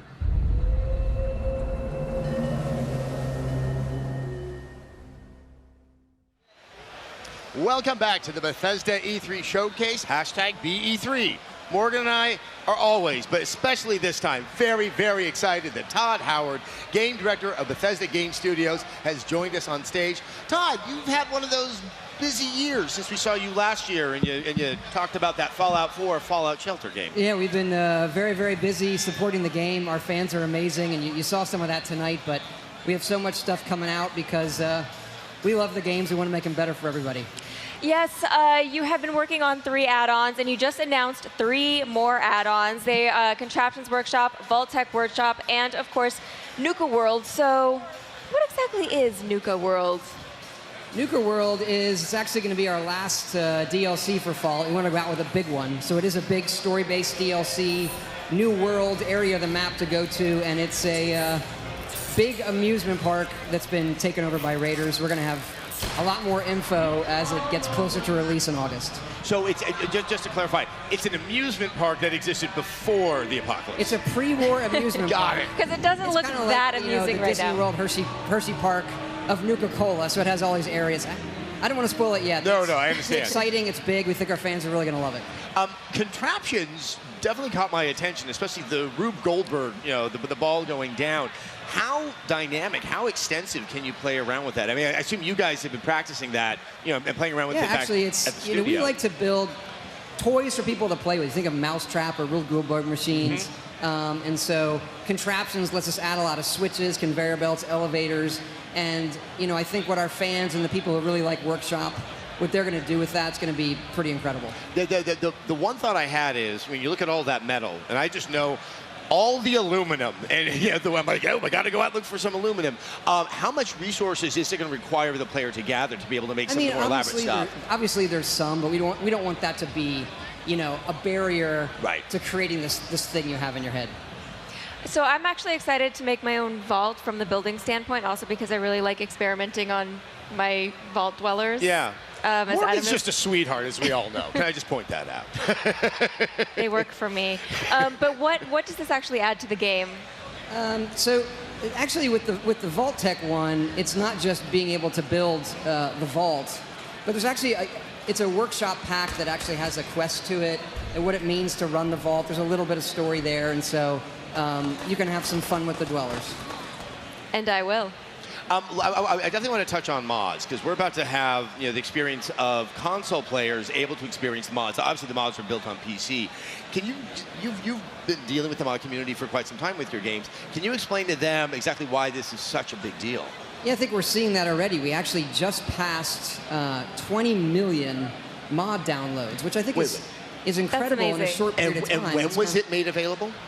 That's all in from the original PC launch, but most of that has been Xbox One in the last, maybe it's 2 weeks. I might have it slightly wrong. But so people obviously have an interest in this kind of content and yeah, a hunger they're for like, it. Starving for that kind of experience. And we've worked really hard and long on getting that on console. We're doing the PS4 work now. There's, some complication there in every system to get it working. And so we think that modding, it's been great with PC gaming, but it's a great thing about our games, where people can make it their own, where it's not just what we shipped, and they have this whole library and all of these things they could do with the game that instantly come up. So it makes the game live a very long life, and you see that with Skyrim, for example, on the PC, 5 years later. Yes, we should talk about Skyrim. You showed Definitive Edition on the stage. Why are you revisiting this now?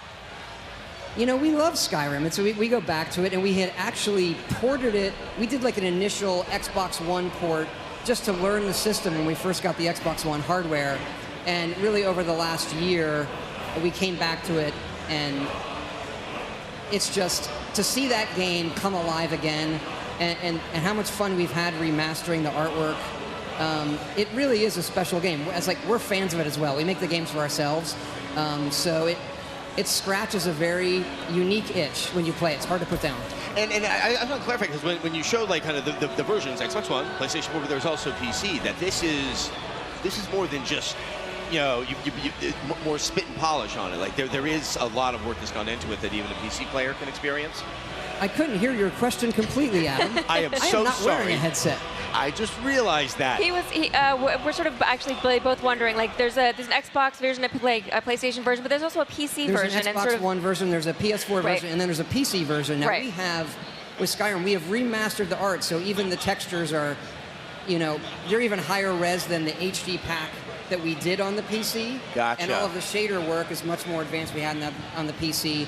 But regardless, we feel that the PC players had a similar experience for a while if they get some really high-end mods. And because of that, if somebody owns all of the Skyrim stuff already on PC, we are going to entitle them a free copy of Special Edition on the PC. Nice. Our PC audience has been with us for a really long time.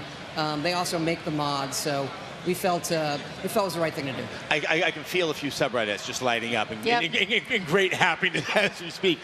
When is Definitive Edition coming out? October 28th.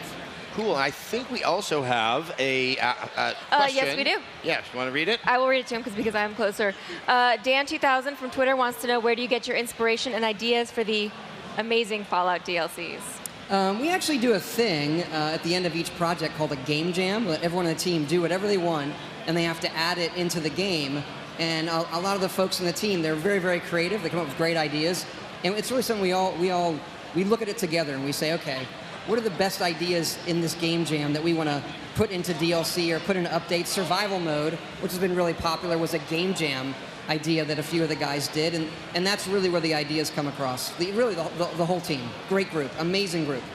All right, let's talk a little bit about Fallout Shelter. Now, you announced it and released it at last year's showcase. How has it been doing for you guys?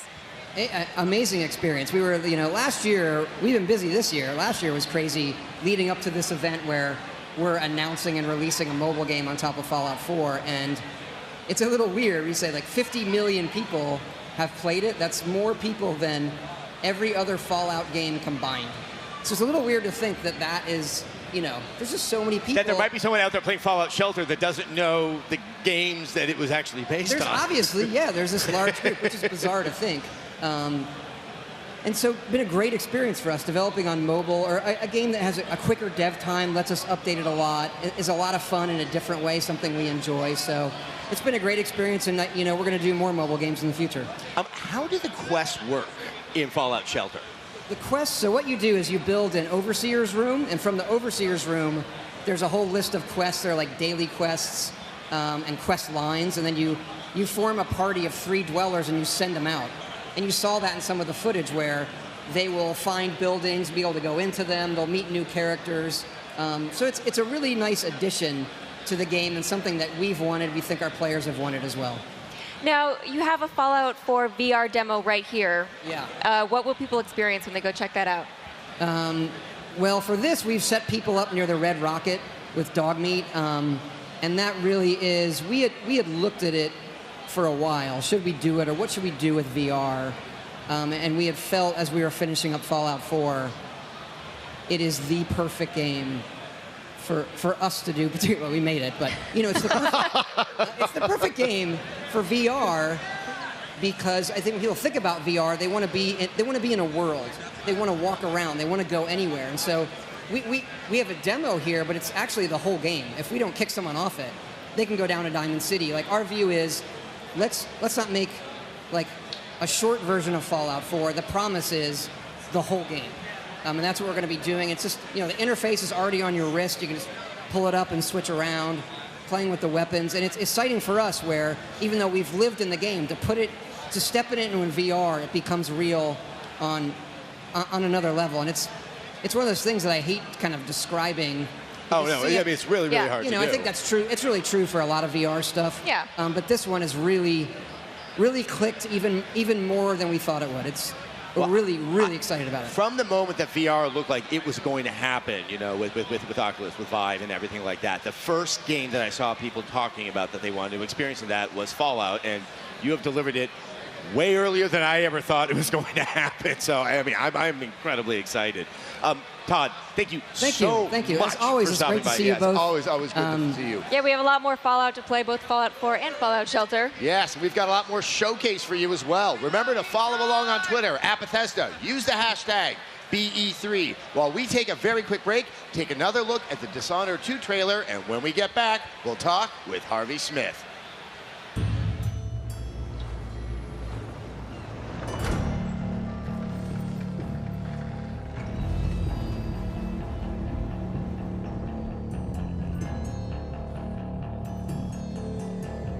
Walk on, gold dust woman. Take your silver spoon and dig your grave.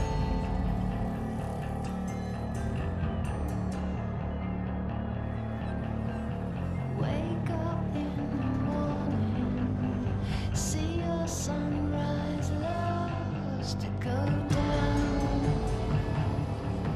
to go down. Did she make you cry, make you break down, shatter your illusions of love? Tell me, is it over now? Do you know how to pick up the pieces and go on? Walk on, ancient queen, follow those who pale in your shadow.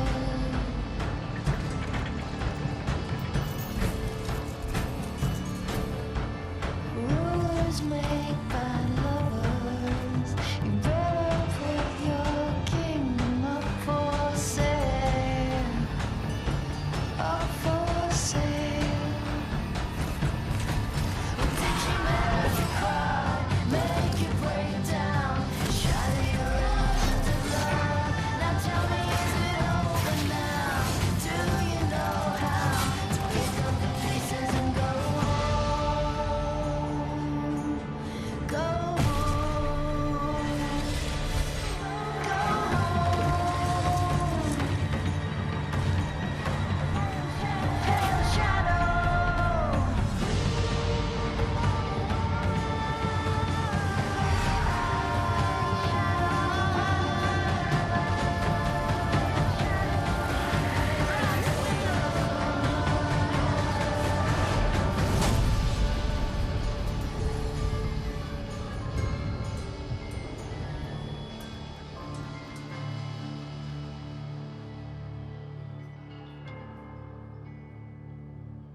Welcome back to the Bethesda E3 Showcase, #BE3. I am Morgan Webb, and I'm here with Adam Sessler. Hello.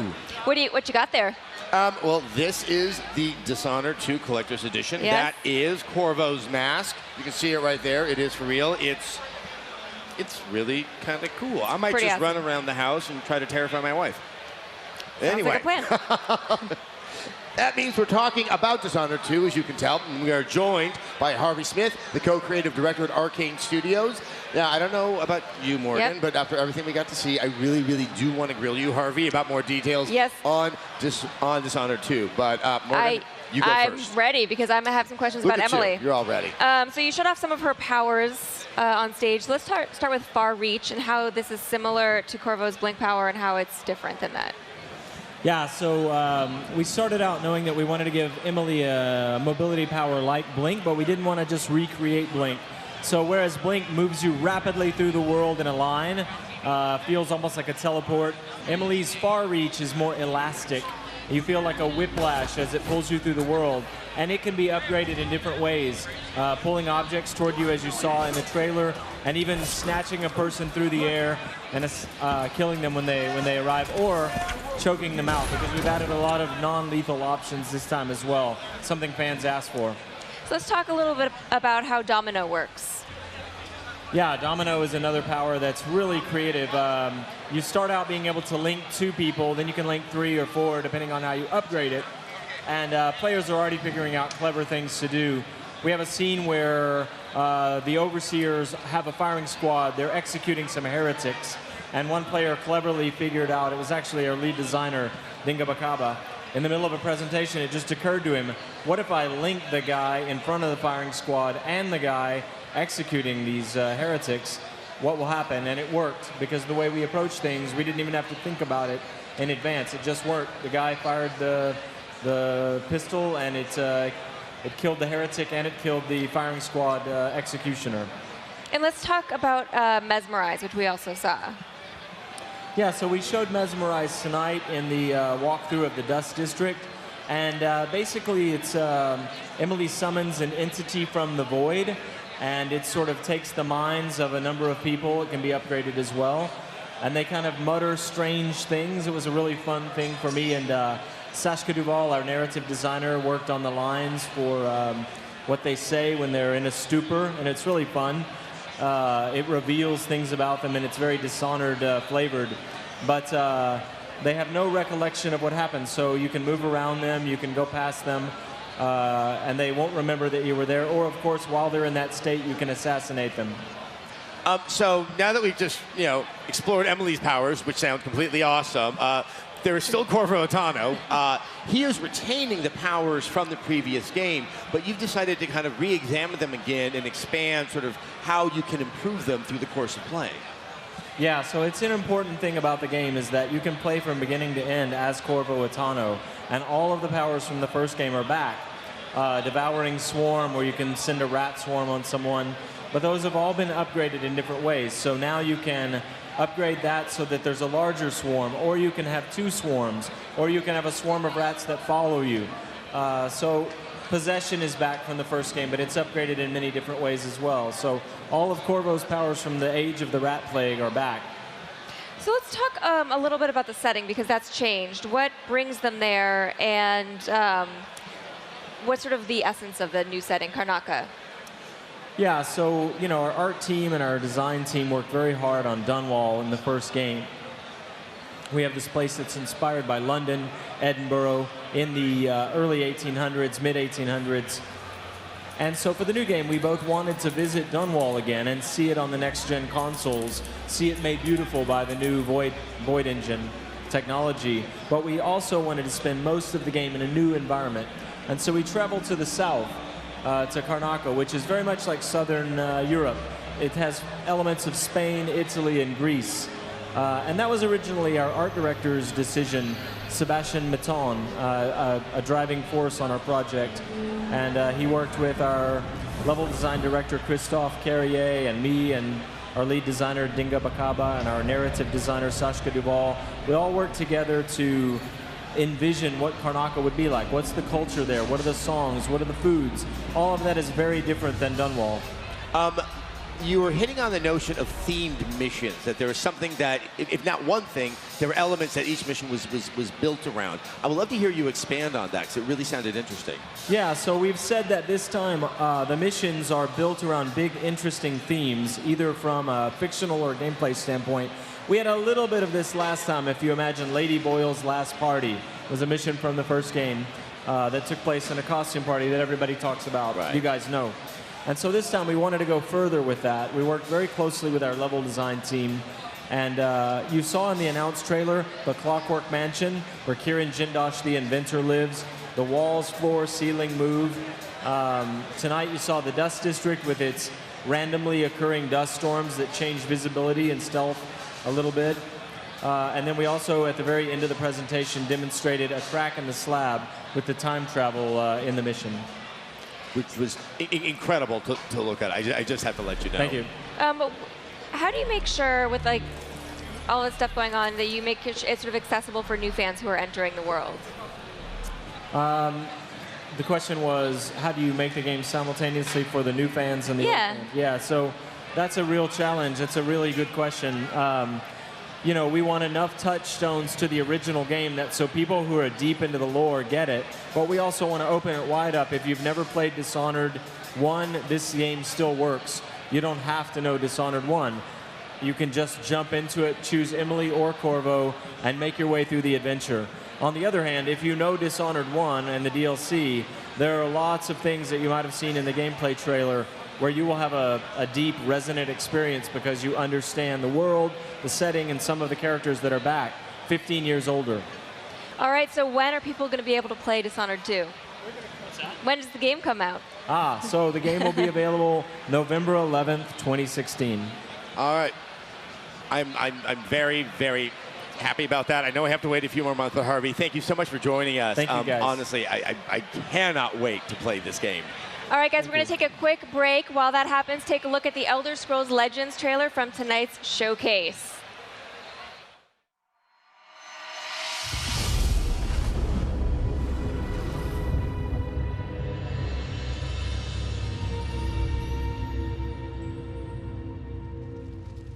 The Elder Scrolls show us what was and what yet will be. And they have revealed much to me. Spare us your stories, old man, unless they can sharpen spears. Our war chief is dying. Our enemies are massing for another attack. We must prepare for battle. We should go, Kellen. We have the scroll we came for. And this one smells blood in the wind. Patience, Nog. I have words yet to speak here. Stories can do surprising things, Spear Maiden, whether they are true or not. And this is one you should hear. It comes from the Great War that nearly ended the Empire. It began when the High Elves slaughtered every Imperial blade, calling themselves the New Aldmeri Dominion. They and their allies swept through the land, even capturing the Imperial city itself.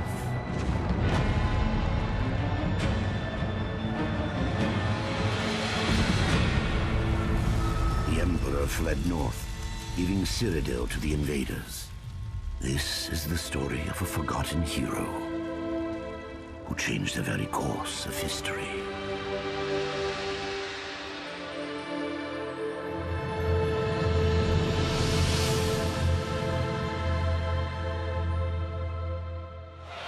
Welcome back to Bethesda's E3 Showcase, #BE3. I am Morgan Webb, and with me is Adam Sessler. Hello.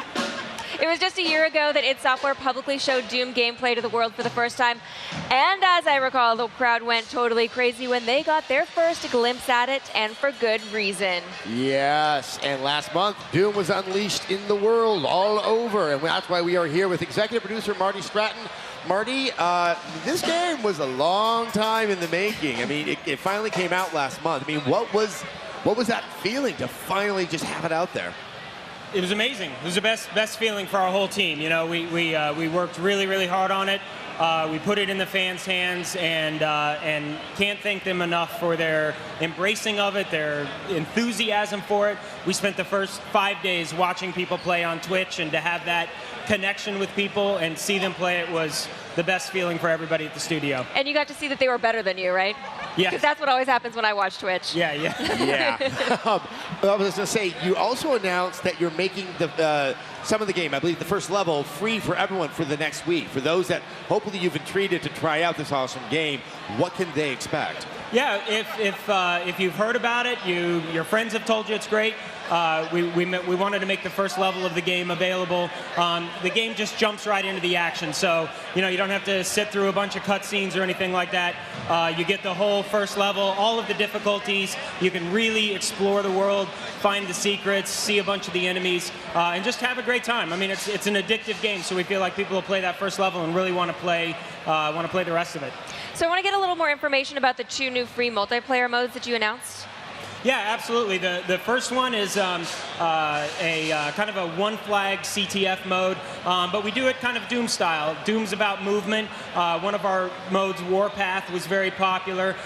So in Exodus, the one-flag CTF mode, the flags and the capture zone, or the capture zones and the flag, move around a path throughout the world, so you're always moving, you're always trying to find those things. And then Sector is kind of a capture and hold zone-based mode that's a lot of fun. And we've got three new maps that people are really going to like. Yeah, I wanted to ask you about those maps. Have you been able to sort of take not just the experience of making the multiplayer for Doom when it released, but watching some people playing out there? Have you taken some lessons from that and applied that to these new maps? Yeah, absolutely. We're always watching the community, always watching what they're doing, how they play, how they like to play, using their capabilities and their equipment throughout. And these maps really balance also visual themes. We've got one UAC map, one in Hell, and then one that my favorite map that we're actually showing here at BE3, where it's kind of like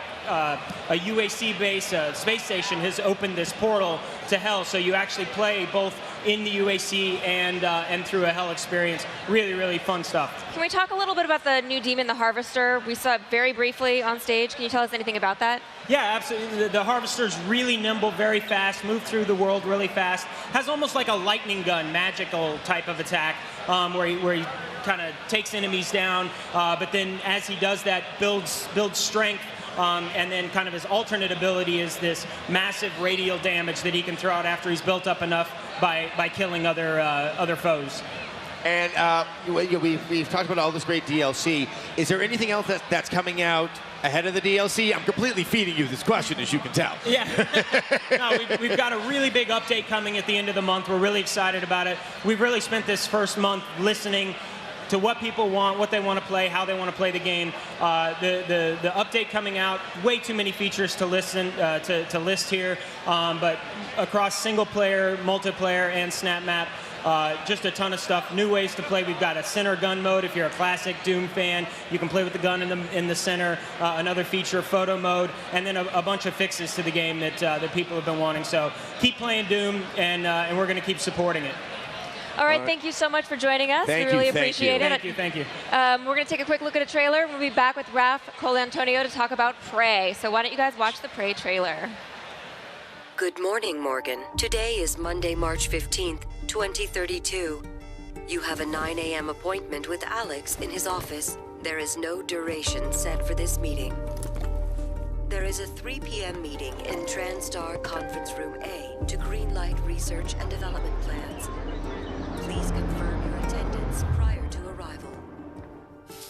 The most recent test results from the Psychotronic. Good morning, Morgan. Today is Monday, March 15th, 2032. You have a 9 a.m. appointment with Alex in his office. There is no duration. Good morning, Morgan. Today is Monday, March 15th, 2032. You have a 9 a.m. appointment. Good morning, Morgan. Looks like we have some tests to run through today.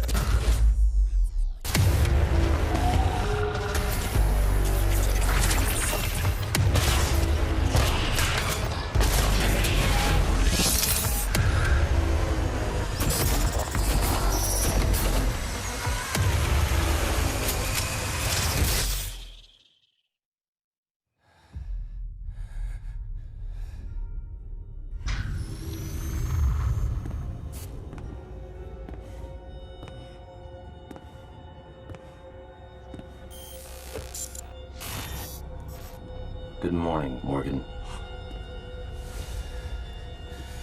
You're not going to like what I have to say next.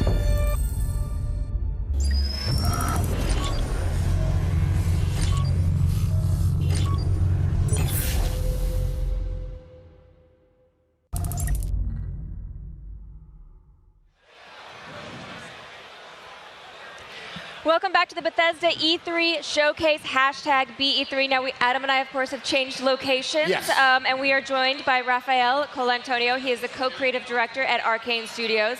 And we are in a fantastic new location. I like it over here. It has drinks. But before we do jump into today's big reveal, we should talk about, is Arcane 2 studios now? How are you guys working together?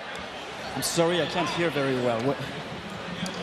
So Arcane, you have obviously you have a team that's over in Lyon. Oh, right. You have a team that's over in Austin. Does this mean it's 2 studios, or is it still one studio with 2 locations? Right. So it has been 2 studios since 2005, actually. And I came to Austin in 2005 and started the studio there as well. And so Dishonored was made in collaboration between the 2 studios, and whereas after Dishonored, we had Dishonored 2 made entirely in the French office and Prey made entirely in the Austin office. We still collaborate, we still send experts from one office to the other, but it's pretty much each studio its own game. All right, so now I think we should talk a little bit about Prey. Is this a sequel? How is this connected to the original game? Right, so it's not a sequel, it's not a remake, it has no tie with the original Prey as is. It's more like a reimagining of the IP, Arcane version. Now, Raph, we are here. I think some of the audience is here. We're here at the Tulip Bar. It's because this is kind of the part of BE3 Plus that is set up to represent Prey. This would have been a bar in the year 2032. So would you mind just kind of giving us a sense of where we are and how it fits into the game?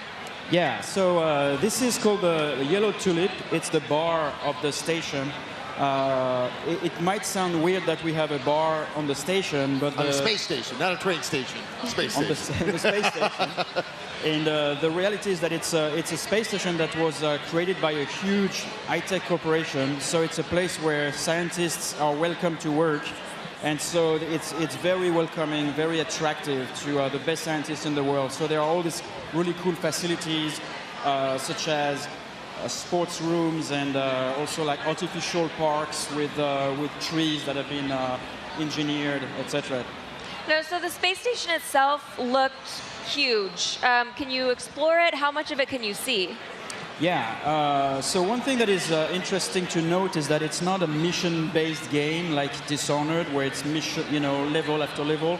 This one is more like a contiguous space, like it's one big area that you can revisit in every, you can come back to earlier places and visit it in different contexts.